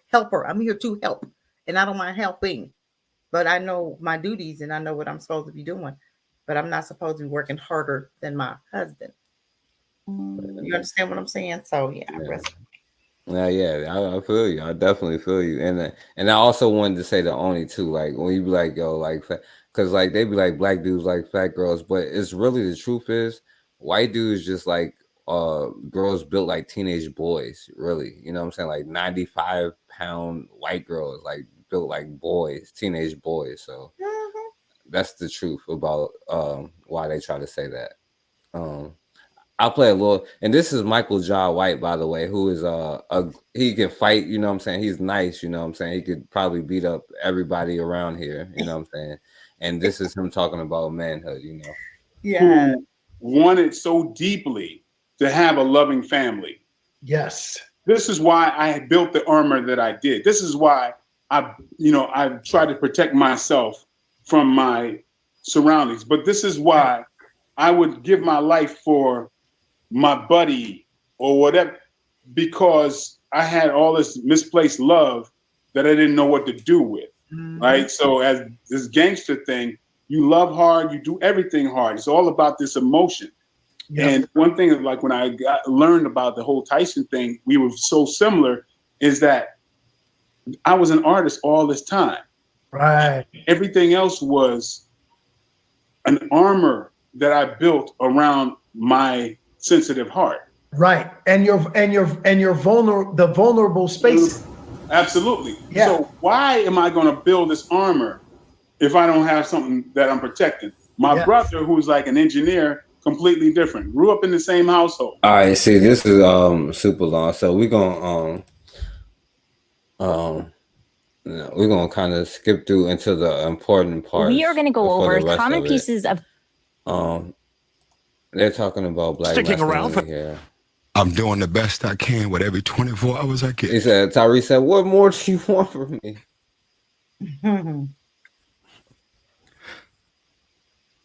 Wow. Some tissue for me, brother. No, I don't need no tissue. Black men cry. That's right. Tissue. Every 24 hours I get, I'm doing the best I can. Now, as you heard there, he says black men cry, which leads to our next conversation. Tears and black masculinity. We have here with us real estate agent and broker Jay Bradley, parent. All right, so it's we ain't gonna go into what they're saying and stuff like that, but what you think about that, Cassidra? Now, this whole conversation, they're saying now if a black man, now I think you would be different though, but because you're an exception, I think though, Cassidra, because if I cry in front of the average woman, which is why you shouldn't do it, you know what I'm saying? Like a wife and the average woman is different. You probably shouldn't marry her if you can't cry in front of her. That's probably one thing. But a lot of times people will take a black man crying or his vulnerabilities for weakness and use it against them. And so especially black men be like, yo, like never cry, never show your emotions in front of a woman, you know what I'm saying? Like but what do you think about that? Black men crying for one, and then crying in front of a woman, number two. Well, let me just say one thing. Men are human too, right? Um, and a lot of our men right now are being raised by women. Okay. So that masculinity is not as masculine as it should be because um, you're being raised by a woman who's very emotional. So now you'll see a lot of emotional men, and yes, they do cry. Okay, but it's oh, I'm not gonna say every day I'm looking up you crying. No, that's not gonna work. I'm just saying. You cry But more now. I'm just saying I don't want every little thing you crying. No, that might be me, but I don't want to see you cry as much as I cry. You know what I'm saying? But I don't want if your dog died. Now that's different. Now that would have been fine for me because I know that hurt my son-in-law. That hurt him, and I know that. So that okay, you lose a child, you lose your wife, I can see, but I'm not saying every day. We're not crying all the time. It's a reason, and it's a time and a place for it. I don't want you out in public with me crying. Now if you need to really cry, we got a whole bathroom. You can go in the bathroom and have a good time. Seriously.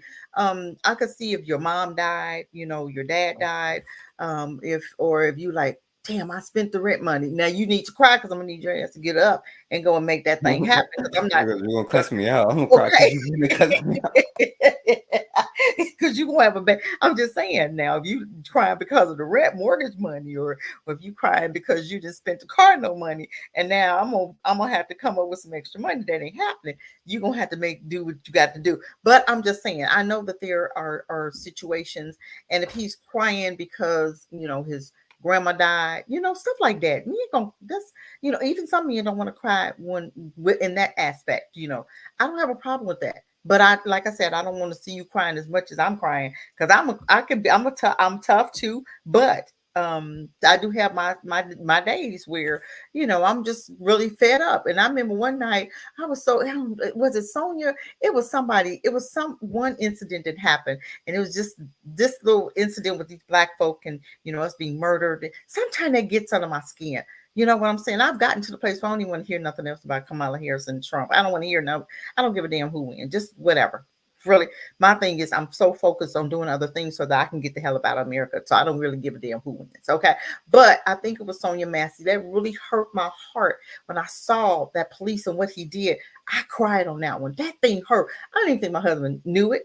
But I was in the room getting out because I was seeing that and I'm like, I'm a mom. Okay, what, what if that was my daughter? I'm coming. I'm gonna go to jail for this dude. Seriously, because I'm not gonna do that. And I seen a movie where this dude was, he was making things happen because somebody had died. Somebody had came and killed up his son or something. And he wasn't no punk. He didn't allow that to happen. He took revenge. You know what I'm saying? He didn't want to at first because he had worked so hard doing what he needed to do, but he wasn't gonna go out like that, a punk, and not do something. So I'm not saying don't cry, but I don't want to see you crying in public. That's just a no-no. Okay. It's a time and a place for it. And if you need to go, and if it's something like somebody died and you start crying, I'm with you. Okay, dog die, I'm with you. But just because, man, I'm just frustrated today and you just start crying. I don't know. Go to the bathroom for that. You know what I'm saying? It may be My boss hard. cussed me out today. What you say? Wait, what you say? Yeah. My boss cussed me out today. So I'm crying. I'm upset. I'm frustrated. Now, if you that frustrated on that job, my thing is, what, baby, why you crying? What you gonna do about it? Because it's time to leave that job. If it's that hectic and you got to cry about it and you are that frustrated about that job, I don't want to see my husband sitting up there crying over a job. I want you to get the hell up out of there. Thanks. Seriously, I'm hurt because you hurt now, and I'm mad because you sitting there allowing this boss or this job to bring you that low to where you got to come home and cry about it. No, that's not gonna work for me because I'm gonna be like, okay, you crying, what we gonna do about it? You don't have to stay there. You can find something else. You can take tomorrow off and find something else. Seriously. Or you can work that a little bit and know within 6 months you coming off that job into your own business. Because I'm gonna help you with that. I got some ideas. If you really want your own business, my husband's very talented. Okay, he can fix furniture like crazy, but he can do other things too. But my thing is, what can I help you do? If I buy a car wash, I'll come on, work that. You feel what I'm saying? We're not gonna cry over no job. We're not gonna cry over somebody else's stuff. We're gonna cry over our own stuff. We're not gonna cry because white folk got on our nerves because we working a job and I got to go back tomorrow and he didn't make me so mad. I'm coming home crying. The devil's a lie. We're not doing that. You're gonna leave that job. We're not gonna cry over that. That's not what I'm talking about. Because that's gonna make me mad. Because what you're gonna sit there and cry, but what are we gonna do better so that we don't cry tomorrow? Because you're crying tonight, you're gonna cry tomorrow because that job is still there. You're still working that same job. So what are we gonna do? Yeah. And I'll say this, because one of the I cried when my grandmother died. I don't know if I'll cry if my dog died. Maybe I will. I You don't even probably want to will. think about it. Them y'all babies. That I'm telling you, those are y'all babies. I don't care what nobody say. Y'all love y'all some dogs. Okay. Y'all love this man. That dude love. I'm telling you, that dog, honey. I'm telling you, that was his baby. He was so hurt about that dog. He was so hurt. He was so hurt. And that's the thing though. Maybe sometimes I don't know. Maybe crying would help sometimes. I don't know. But at the same time, you still want to fix it. But even if I did, what I'm saying, I feel you though. It's about showing weakness though in public. You know what I'm saying? That's the You thing. It's cannot. showing No. weakness. Is I knowing already when told and you. where. Yes, it's a place.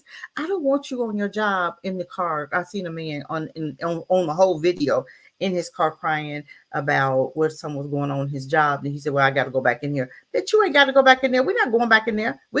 You're going to take off so you can go find your job the rest of the day because we're not going to have you that emotional and that upset on these jobs where these white men going to see you crying on these jobs. No, we're not doing that. That's not good. That's not a good look. Plus, that's not a good place for you to be if you get that emotional and you that angry that you're crying on a job. You got to go. It's time to leave that position because that's not where you need to be.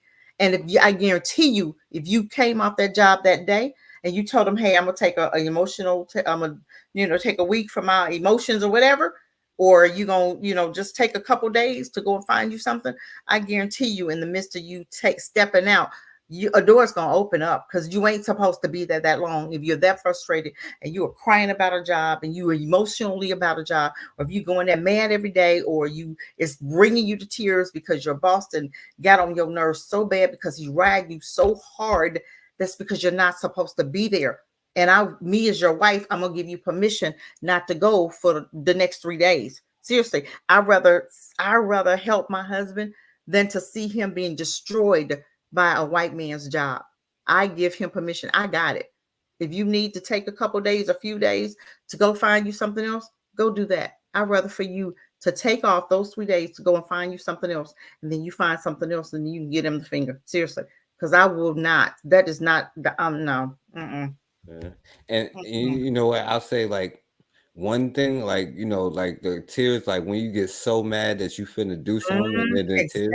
Now that's Exactly. something different, right? Because Yeah. now if you Yeah. get the tears where you all right, you Michael Johnson and you standing in the hallway, know you about to take out some cops and you drop a tear. Uh-huh. Now that's black masculinity. That's something different. That's different, right? That's totally different. But even with that, I don't want you to get that upset with, but let me just say one thing. Even with that, if your child, if they just did something to your child and you crying about it, you may have to take out somebody. I'm just saying, that's different when it's your child. That's totally different. When it's your family member, your daughter, your child, your wife, or somebody that done something to your wife and you that mad that you crying, that's different. Okay.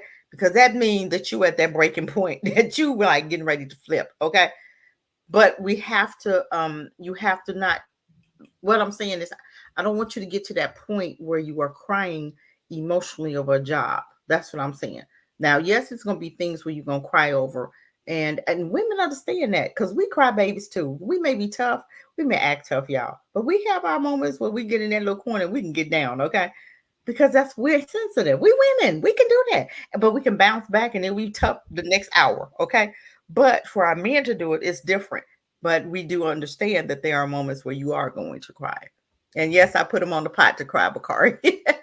No, that's Oni. I thought that was Bakari Oni. Yes, I put him on the pot to cry. All right, so now consider I want to talk about two more things and then something positive because I know we're getting late, but this is something important. Yeah. I'm gonna just use this video just for the talking point because I couldn't find a good video for it, so I'll just pick this one. You know, so but the majority of our black men, a small sliver of black men are making all of the children in our community. So what does that mean? Hold on, forget this. What's it mean? Because of I don't know what he's talking about. I don't, because I think he's coming from a crazy, and these dudes are kind of too. But I wanted to talk about what we were saying before about a woman. You know what I'm saying? How to tell the difference between. Oh yeah. You know what I'm saying? Yeah. So let me play like I guess a second of this because they don't really talk about nothing on here, but.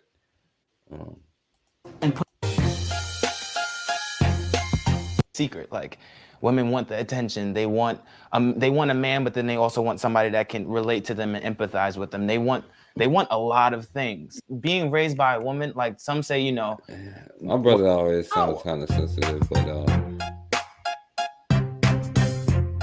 if I had the ability to influence young males that being a man is going to be burdensome, if he understands the job he has to do from the beginning, then there will be less disappointment and it will be less surprise. When you walk out of this house, you have the ability to be gunned down because of who you are and how you interact with the police. why? Let me stop. The Negroes is so damn.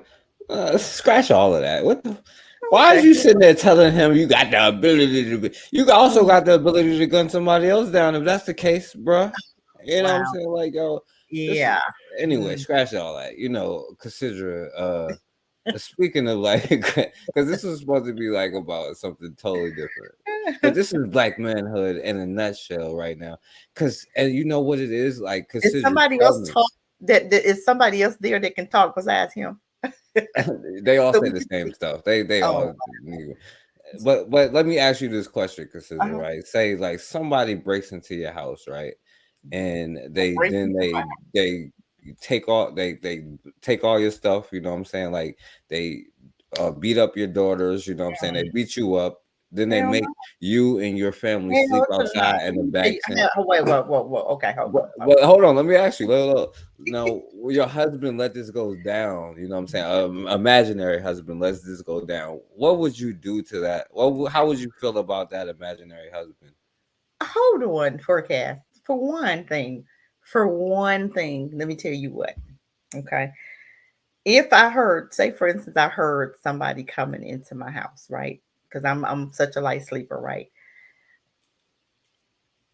We're gonna both grab what we need to grab, you know. But if I'm looking and my husband is not grabbing, trust and believe me, I'm gonna grab something. So there ain't nobody in my house. If it's up to me and my daughter and I'm seeing somebody, if that's not happening.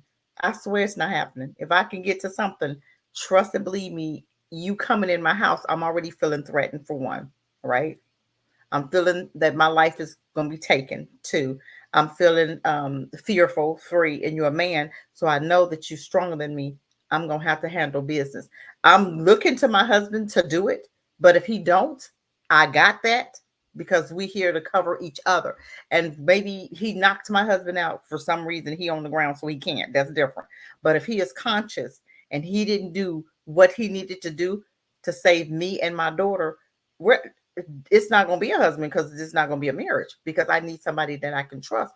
But because I know what kind of husband I'm married to and the man that I'm married to, I'm not going to have to ever worry about that. And I hope that any woman, you're looking at the type of man that you're marrying. So that should never be the case that if somebody is coming into your house that he gonna stand down and let them come in and do what they need to do. Because I'm gonna be looking at him like, let me know what I can do. Let me know, because we already discussed that. You go high, I go low. You know what I'm saying? We gonna double team that here, and you're not gonna leave up out of here except you in a body bag. That's all I'm gonna say. But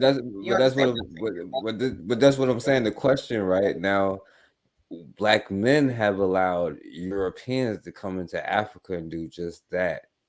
So, as a Black woman, And what that's do very you say sad as a because Black I don't man? have respect. I would not have respect for him. I would not have respect. And I'm gonna tell you, it's not all Black men in Africa. Maybe some. Even you have, okay, let's not even use Africa. Let's use America. You have men in America that'll do that too.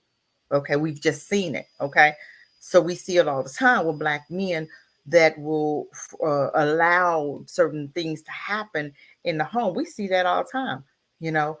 But it's time for us women to, and it's from the mom, it's from the women. We've created little punks because of that dad not being there. For one, he doesn't know how to be a man. He wasn't taught. So what do you expect him? How does he learn to be a man if he wasn't raised around men? He was raised around a woman that's bitchy, a woman that has her feelings, wear her feelings on her sleeves, a woman that is whiny. We complain all the time. We are the weaker vessel. So that's what we're pouring into our boys now because the men aren't there. So what are we pouring into our men? We're pouring bitchiness into our boys now. They little bitches, they little punks right now, right? We've done that. We have to blame ourselves, ladies and dads that's not there. You know you have a son. Why aren't you going there? He still needs to be taught how to be a man. Who's teaching him? We can't teach men how to be men, boys how to be men. I can't. I have no clue how to be a man. All I can do is teach him how to be a woman, how to be sensitive. And that's what you're seeing now. You're seeing a bunch of sensitive men that's not fighting because Willie Lynch said, if you want a man not to fight, you're going to leave him with his mother because his mother is going to teach him, going to make sure that he don't fight. Remember what Willie Lynch said. Now, let's not forget. That was in the Willie Lynch thing. It's the woman. We need the woman because the woman is gonna tame that boy, gonna tone that boy down. So when she see him rising up, she gonna be the one to put him down and say, son, we're not doing that because I'm saving his life because I don't want him to rise up against Massa because I know Massa gonna kill him. So I'm gonna make sure that my son don't rise up too much. And that's what's going on now in the Black community. The woman. We're holding our boys down so that they don't know how to be men. They don't know how to be husbands. They don't know how to be fathers. They don't know how to be protectors or providers. They don't know that. They're not learning that from anywhere. They're looking at their moms, so they're looking for their wives to do it. Now, when you have, for instance, you have my son-in-law, right? His mom and dad are still together. They've been married. Oh, his mom is like 75 and his dad is 80. So they had him when they were older, but they were still married. So that's where he learned it. So now my daughter don't have to work because of the type of man that he is, but he learned it from his dad. You understand what I'm saying? So when you have a man or not, a man not there, what is that little boy going to learn? What he going to learn to do? He sees his mama doing everything. So he going to want his wife to do everything, including protect him because his mom protected him, right? So he's still going to look to his mom to protect him. You got to understand the whole scenario forecast. The whole scenario is, if that's what kind of man that I have, is because his mom taught him and his dad wasn't there to teach him. And you have women that are the men of the house. They're the overbearer. They're telling him what to do, when to do, and how to do it. I've seen it. I just saw a Black woman with this man. He's from Niger, and she was the man, he was the woman. I'm serious. That's what kind of relationship she was telling him what to do, telling him how to do it. But this is what we're producing now. That's sad. That's dysfunctional. But this is what we're producing. Yeah, and quickly, because we were supposed to talk about this a long time ago. Now for you, and I'll ask her too, I guess. For a man, what is the difference between a wife or a good woman and, let's just say, a not so good woman? What's the difference between a wife, a good woman, and not? Well, a wife is one that's going to make sure her house is taken care of, make sure her children are taken care of, make sure her children are fed. They're going to be doing the cleaning. You're going to be doing the training and the teaching, and you're going to be the disciplinary also. But you're also going to be there for your mate. You're going to have his back. If you see that he needs something, for instance, you see You know your man better than anybody in the world, and you know that he may forget, you know, his, I don't know, you know, he forgot his lunch on the table. Okay. Okay, well, can you take it up there, or does he have to come back and get it? You know what I'm saying?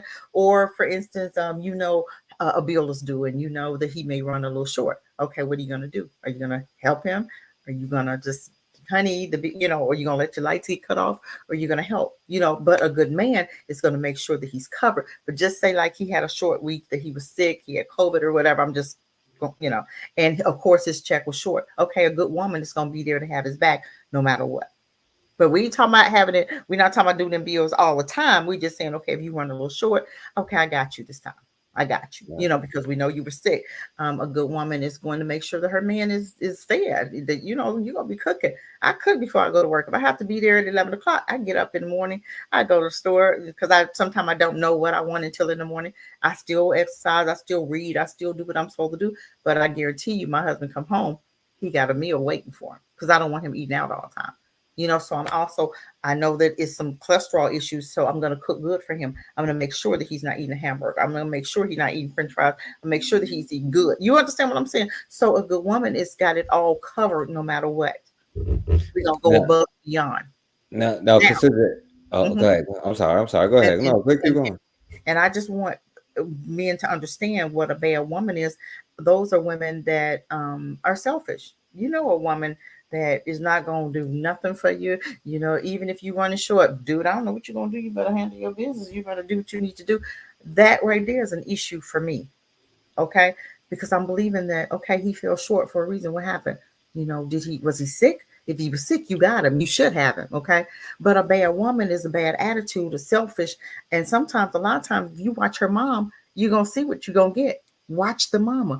Go by and visit the mom. See what kind of attitude the mama got. See what kind of attitude the grandma got. See what kind of attitude the aunt had. See what kind of attitude you're dealing with.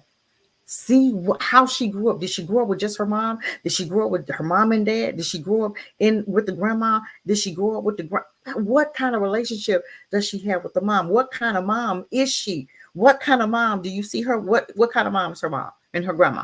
That's a telltale sign of what you're gonna dealing with. If her mom was cussing her out, she's gonna be cussing you out. If her mom was cussing, hitting on her, and she gonna and the man and the girlfriend, the mom's boyfriend was beating on the mom, okay, you're gonna have a hitter. She's gonna be either a hitter, or she's going to allow you to hit her. And what I mean by that is she'll create situations that'll make you so mad, because she's used to that, because that's all she saw. So that to her is normal. But you still have to make, and that's where the therapy may come in at. Okay, this is what we're not going to do. And that woman could be a great woman, but you got to get through all of that gook before you get to the great woman. But you have to understand the attitude, the temperament. And some women just have attitudes all the time. What is she mad about? That's not a good woman. If she got an attitude and she cussing you out and talking to you in any kind of way and talking to you and you know, just embarrassing you all the time, that's not a good woman. That's not. Yeah. And I agree with what you say, you know, and let me say this, you know, as a man, right? You understand this, right? It is the actions, not the words. It is 100% the actions. And as a man, right, we be so worried about trying to accomplish something that we don't pay attention to whether she's a good woman, whether she keeps her word, whether she lies, how she treats the person who at the waiter. Because best believe she might be nice to you right now, but if she shits on the waiter, you are next, bro. Like, is she responsible with her bills? Is she work? You don't care about none of that, because we're trying to accomplish a goal. And the thing is that with her words and her actions align, because both gotta align. Does she like if you're texting her, are you texting her like 3 times to like 1 time when she hits you back? Is she like putting out the energy that you're putting out? You know what I'm saying? Like, is she like, you have to pay attention to the small details, because like, of course, like, but the problem is just that we're trying to accomplish one thing if you're not on a certain level yet, or reached a certain age, because usually that come with age. But if there's a way to be able to teach the youth this before that, because the one thing you don't want to do is like sometimes no, or a woman playing you or whatever is not even the worst thing that could happen. Her saying yes and messing with you could also actually be the worst thing that she ever did to you, and she could have did you a favor by saying no,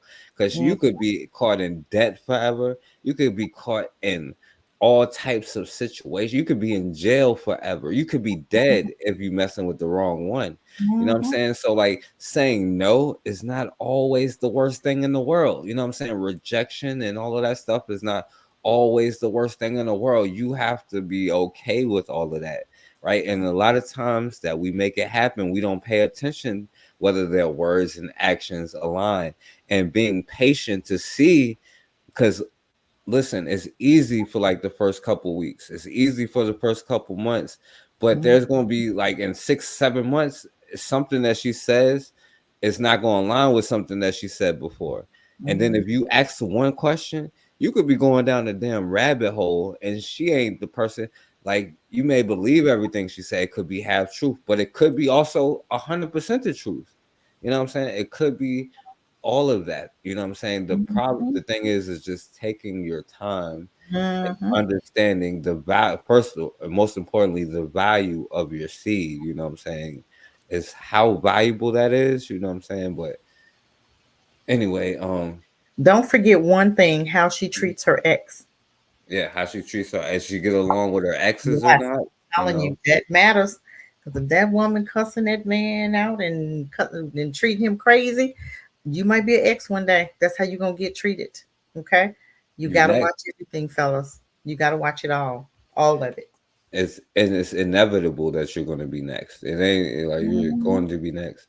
But let's go to the last one. We was going to talk about black masculinity and you know, media and the movies and stuff like that, how they make us look like biatches and TV. So, but this is more important that we that I talk about this factors at before. play that could lead to suicide. Now, suicide in black men, you know. The different factors at play that could lead to suicide risk for Black men, it isn't quite different than what you've seen for other populations.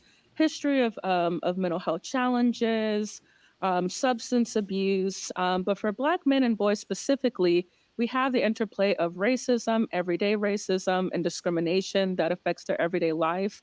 And that can have an effect on their mental well-being and their coping mechanisms and processes. So for this population, one of the major risk factors that hasn't really been looked at in the literature is how discrimination and how racism really play effect on their mental health and how that can influence their suicide outcomes. My research has found in connection to mental health disparities and suicide risk that, especially for Black men, they aren't going into the healthcare field to discuss their emotional challenges prior to a suicide attempt. They are most typically going to a peer or a religious counselor or a family member or friend. Mental health experts are noticing an alarming trend. The rate of suicide among African American men and boys is climbing. And tonight, our in-depth reporter Anthony Hill uncovering the possible reasons behind this rising rate and what is being done to help. Yo, what's good, everybody? It's the people's favorite counselor.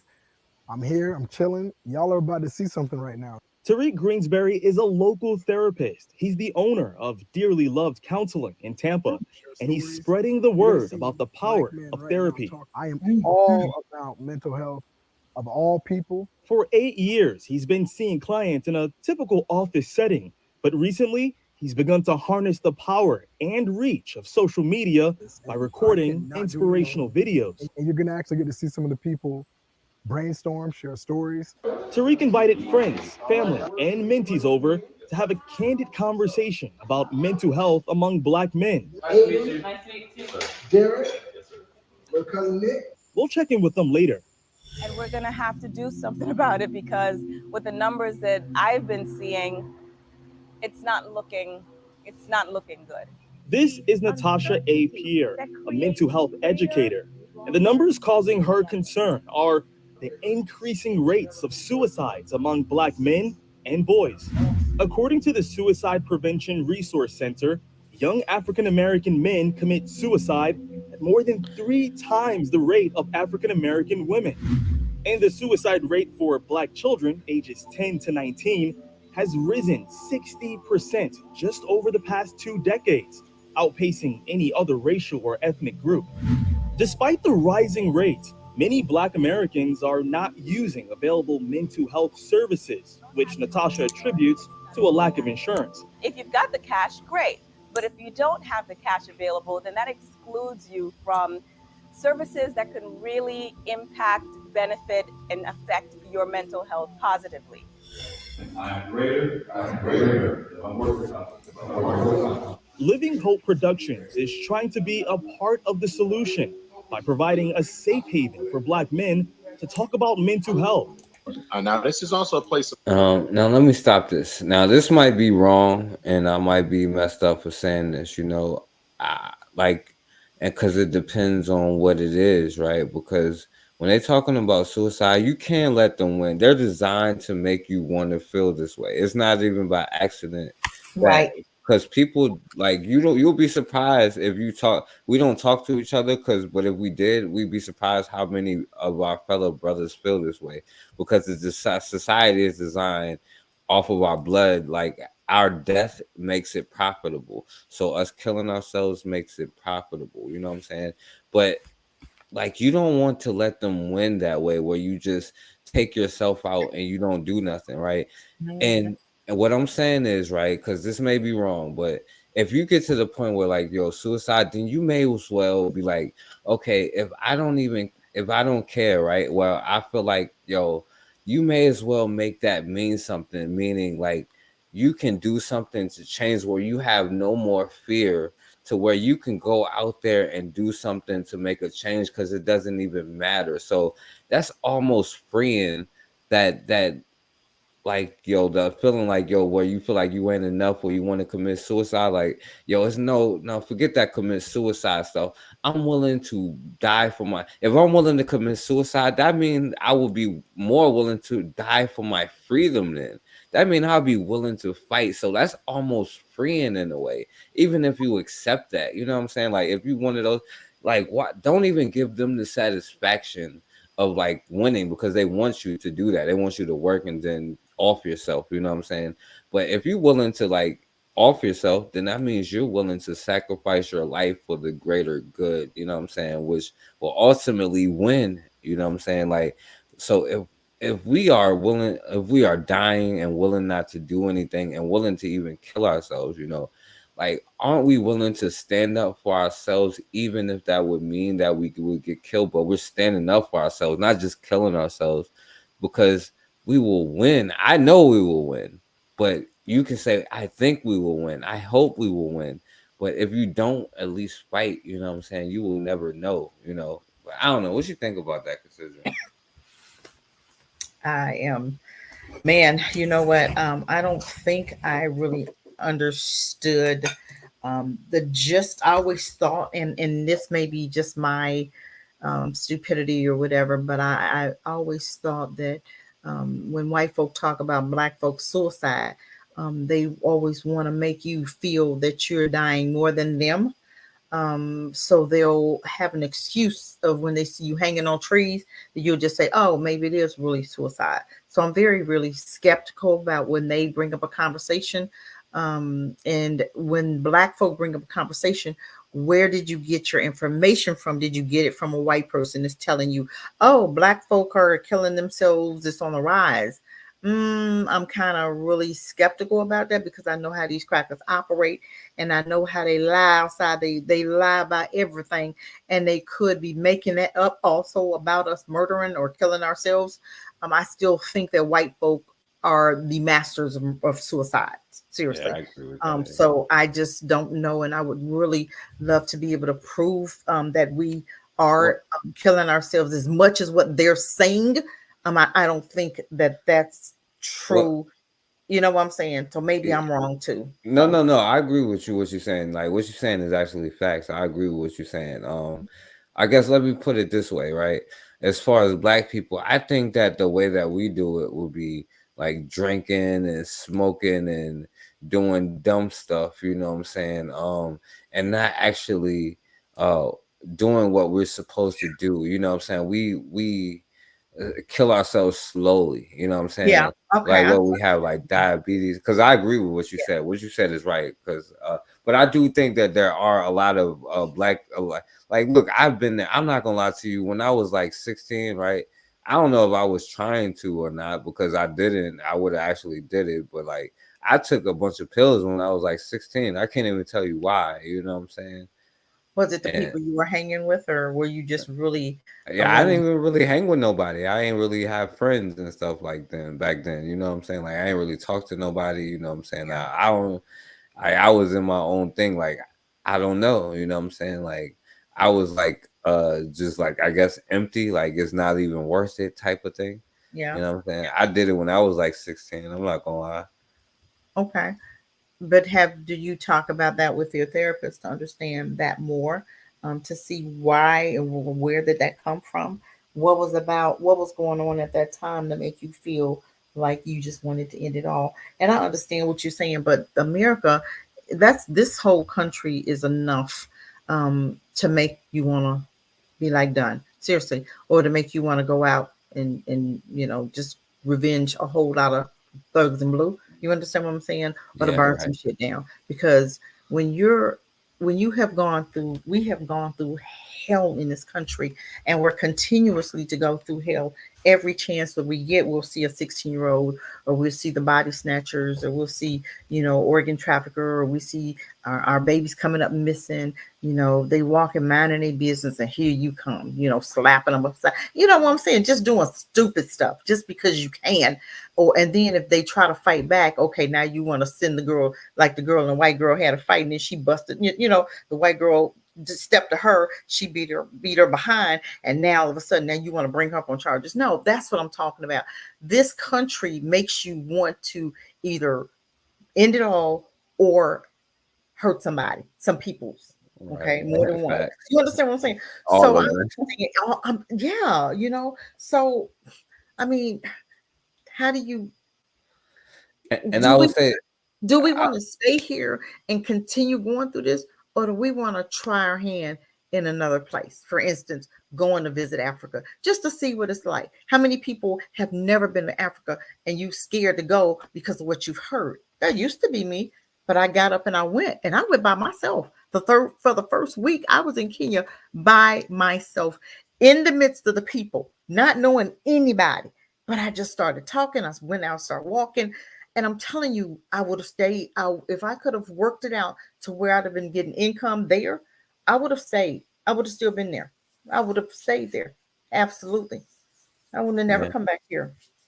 Yeah, and that's the thing though, and consider it, because it's everything that I think that plays a part of it. Like I think it's manufactured Yeah. depression that we have.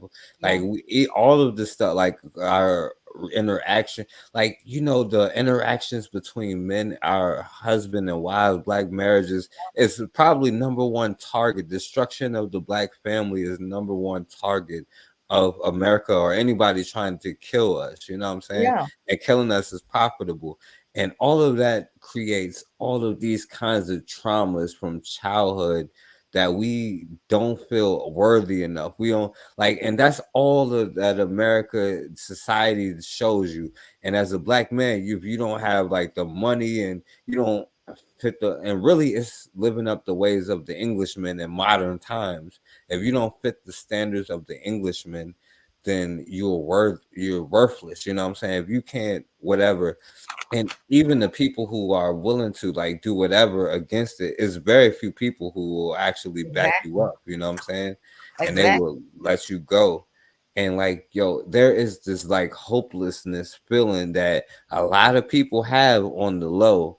You know what I'm saying? Where they would be like, yo, why me? Why should I keep living? They may not actually do anything, and they may actually not tell anybody, but it's there on the low. It's this hopeless feeling, but it's by design. It's not even like it's not natural. They do this on purpose because like they need us doubting ourselves and who we Right. are, because Right. we will never be who we supposed to be, because we would kill them Like that's the bottom line. Like, and I know you like I might seem extreme, but the bottom line is okay, let's put it in animals. If a lion, like some goes into a lion's den, it knows that its cubs are in danger, so it's going to kill the threats. You know what I'm saying? Like, and so you would kill them if you understood like the problem. And the reason why you would was because they have the mentality like it's all or nothing for them.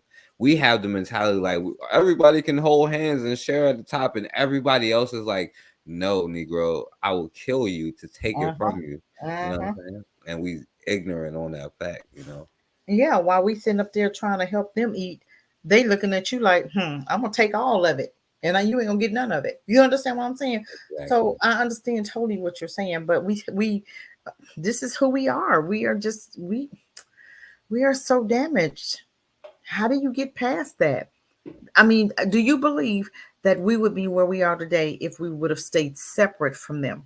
Do you believe that we would be the same people that you see today? I don't think so. No, yeah, I no. think if we had stayed separate from them, we'd have still had families intact. We'd have still, our children wouldn't be so crazy. We'd been educating our children the way we need to. We'd been talking about our blackness, and we'd have been just educating them the way they needed to be educated. And you would have been looking at their wild kingdom, and you'd have been like, "Oh, what's wrong with them kids?" And you'd have been looking at ours, and because ours always maintain respect. The suicide, there was no suicide rate because our babies didn't do with their babies. I believe it because we've mixed and mingled with demons and devils. You've had transference of spirits, and that's what you're seeing now. You're seeing our children have taken on a lot of their spirits and their ways because it's hard to be around somebody and not allow their dysfunctions to impact your life.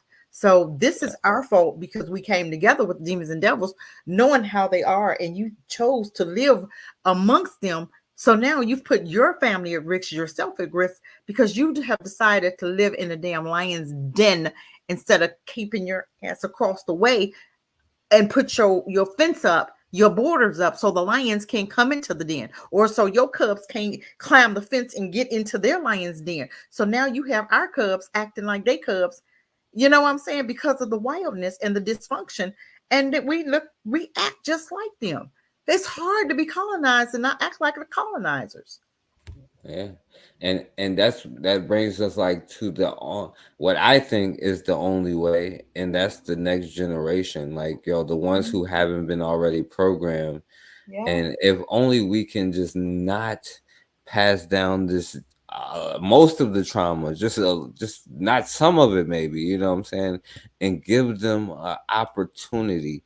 Teach the young boys how to be young men who is okay with defending their family and saying, I will never let anybody violate my children or my wife while I'm still walking this earth. You That's know what I'm right. saying? Like, that's the only way. And that they have no shame about it. And they know that they are their people first, and there's no shame about it. And yeah, I'm angry and pissed off if you do something to any one of my people. Yeah, I'm angry. And the only way that that's going to happen is if the people, and I say the people who have born tomorrow have a chance. They don't now because we're not going to do nothing tomorrow. But if we was to do something right now, then the people born tomorrow have a chance. But the babies born to now are doomed just like we are. You know what I'm Well, you know saying? what? I see a lot, and I'm not going to say that because I see a lot more of our young people doing something a little different. Our young people, they don't care about going to jail. They don't care about dying. They will hurt you. So I see, and I do believe that our young babies, this generation, which is my granddaughter's generation, which is I want to say the 18 and under generation, they're willing to die for what they believe in. They're willing to fight to the death. I'm seeing that in them now. So I do believe that my granddaughter's generation and my grandson's generation, I do believe that is the generation that's going to change the world. I believe that. I really believe that. We got some punks. We didn't sold out, the Martin Luther Kings, the ones under Martin Luther King. We have sold out, we dropped the ball. Okay. And now you're seeing the 15-year-olds, the 16-year-olds, the 17-year-olds, They taking care of business. Okay. They handling their business. They don't care about getting in trouble. They'll be like, I don't care. And they're gonna go ahead and whoop on your behind. You know what I'm saying? And they're gonna take the consequences for it. I take it. They don't care. So I do believe that we're going to see a different generation within the next 5 years. Yeah, I agree with you. I agree with you 100%.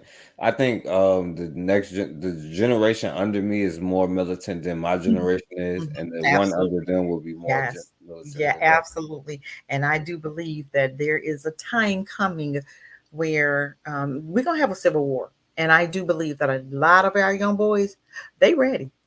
They got weapons. They ready. We may not, the older people may not have weapons, but them young fellas, them young boys got weapons. Yeah, Oh, they ready. Bakari got to go running high, but the young boys is ready. No, I'm joking.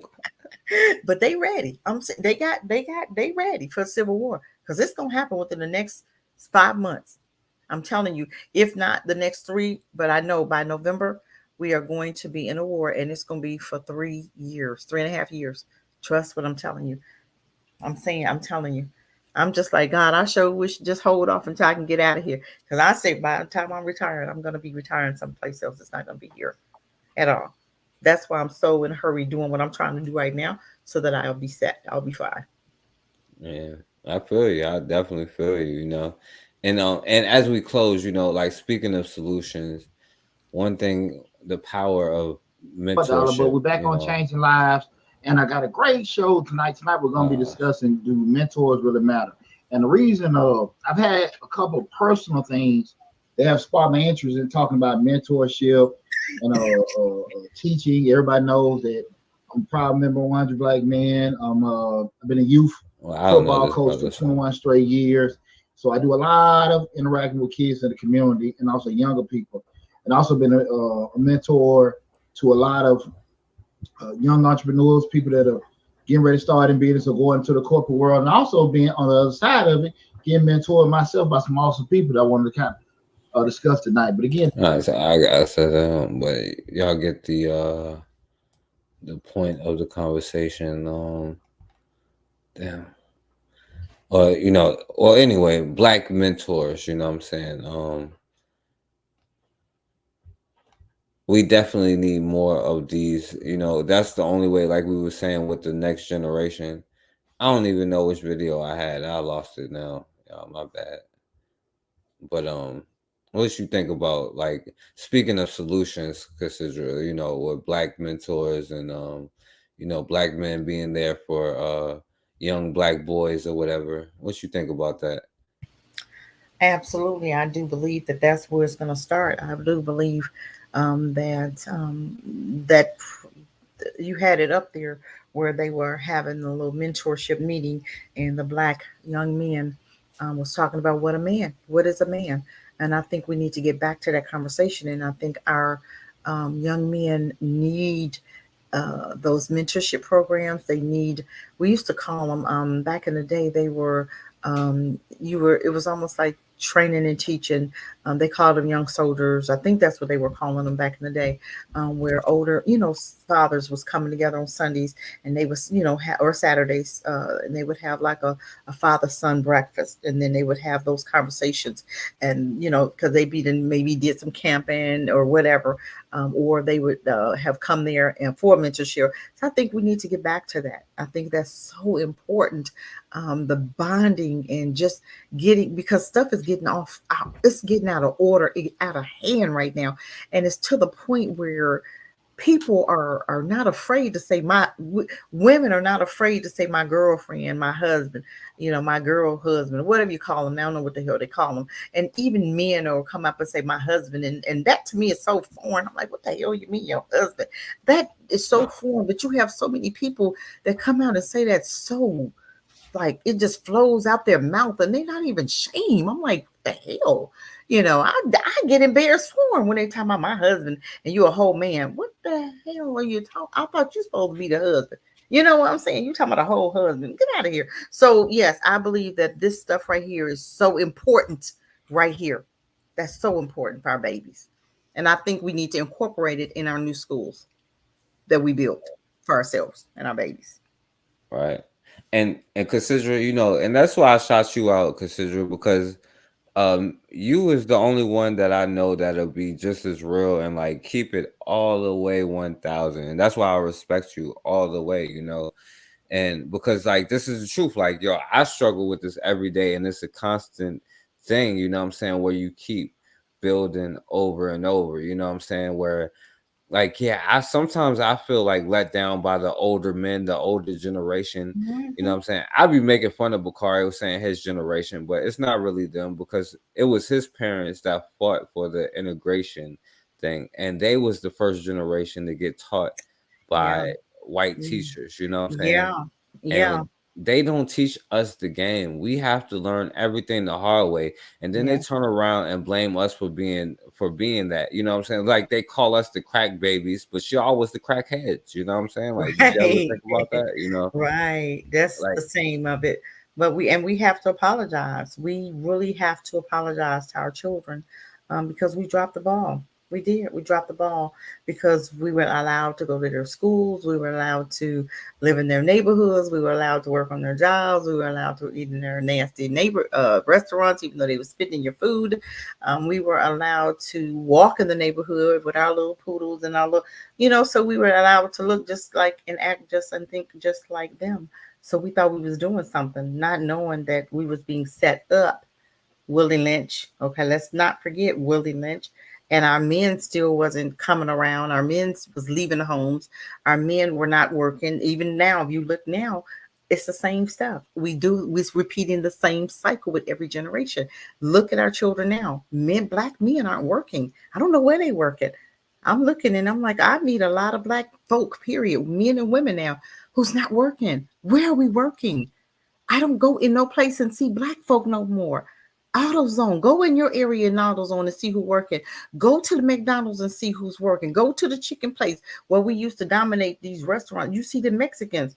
Where are black men? We don't have our own businesses. Where are we working? If you don't take this opportunity to build your own businesses now, black folk, and now you see where they are creating laws for homelessness, right? Who you think those laws are for? Black family. They think it's for us. They think that's who they're putting it out for. It's going to be a crime to be homeless. Ain't that something? You get kicked out your house, but it's a crime. But it's not a crime for you going up on my rent to $1,500 when you know I can only afford 1,000. You crazy, understand what I'm saying? right? So you don't have a cap on my rent, but Why you don't put me people out. ride in the street for that? Like, I never understood that. Why people don't be mad about that? Like, I what don't the? know. I don't know. It's crazy. And I'm like, now they building laws. So instead of Joe Biden coming up with a drug law, they coming up with a homeless law. So now they saying if you homeless, we're putting you in jail. You can all black folk up because that's what they trying to do right now. They think, but it ain't gonna work for us because what you dig, what hole you dig for yourself, you dig for us, you dig for yourself first. It's impossible to hurt me without hurting yourself first. I always tell people that. And they are digging that hole for themselves. Right. And at the end of the day, right, it's my responsibility. It's your responsibility. I don't give a damn how old you are. If you're 95 or, what I'm saying, like 35, it's your responsibility to teach these young people coming up right now, the Yeah. people, the babies, the first graders, the high schoolers, the people in jail, the people out of jail, the scholars, the non-scholars. It's your responsibility to create opportunities for them and to teach them how the game goes, to teach them how to interact with women, to teach them Yeah. how to interact with the world, to teach them how to to build with interact as brothers, as older Yes. men, as younger men. And you can't blame the younger men if Yes. you as a man, that means you failed as a parent. Like, yo, if Yes. you as a parent say you are a failure as a child, that means you are as a failure as a parent. You Yes. understand that, and it's up to you to teach them how to be men.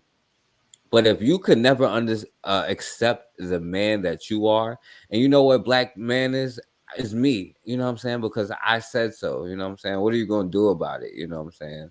Tell me I'm not. And then, you know what I'm saying?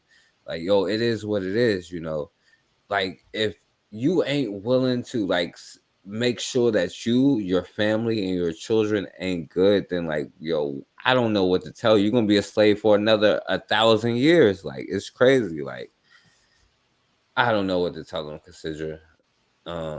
We try to tell them every week. You know, I know we've been on here super long today, but we try to tell them all the time, Cassidra. I don't know. This was much needed, though. Forecast. This was much needed.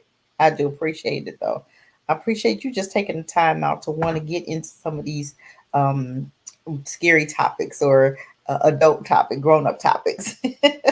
You see nobody be comment. You see nobody comment when we be on here. Because I'm telling you, a lot of people just aren't ready to be that honest. They're not ready to be this transparent. They aren't. They're not ready. They still trying to hide. And until you deal with your stuff, nothing is going to change. You're not gonna draw that woman that you want because you're not willing to be honest and transparent. So in order for you to draw that a woman that you want, that transparency, that honest woman, that woman that's not afraid to cry, that woman that's not afraid to have your back, or that woman, you're going to have to deal with some of your stuff that you've been hiding. Because you may think you're hiding it, but I guarantee you other women can see it, because we see the attitude, we see the anger, we see the rage, we see the jealousy, we see it. We see it. You can't hide it. It's time to deal with it. I rest, you know. Cassidra, well, I think we're doomed, to be honest with you. I can't. No, I can't say that. I can't. You're right. I take it back. No, Every I time I say that, so can't. bad. You're right. Yes, you I'm sorry. can. I cannot, because I don't believe that they will be able to do what they think they're going to be able to do. Because if they could have, it would have been done already. That's true. I just can't. I can't.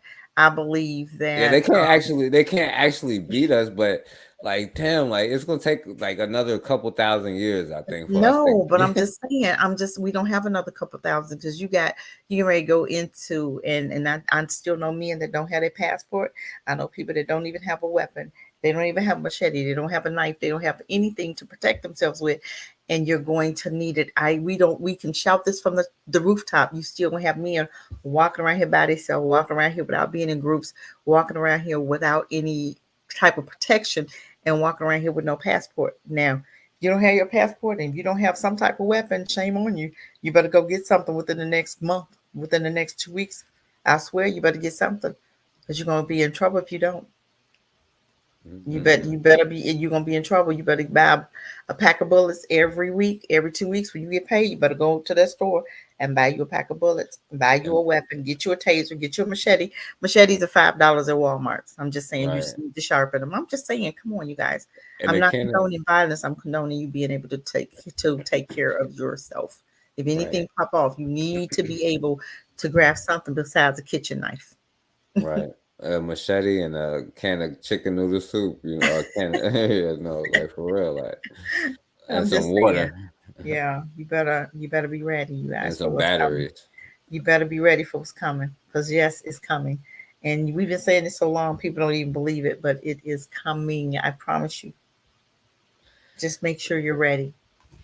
Consider we might be the last ones left on the earth, you know what I'm saying? I don't know what to tell you. Well, I'm gonna tell you what. I'm gonna be ready. I'm just saying, we're gonna be ready. You have to be, because for what's coming, you guys, it's gonna blow your mind. It's gonna blow your mind.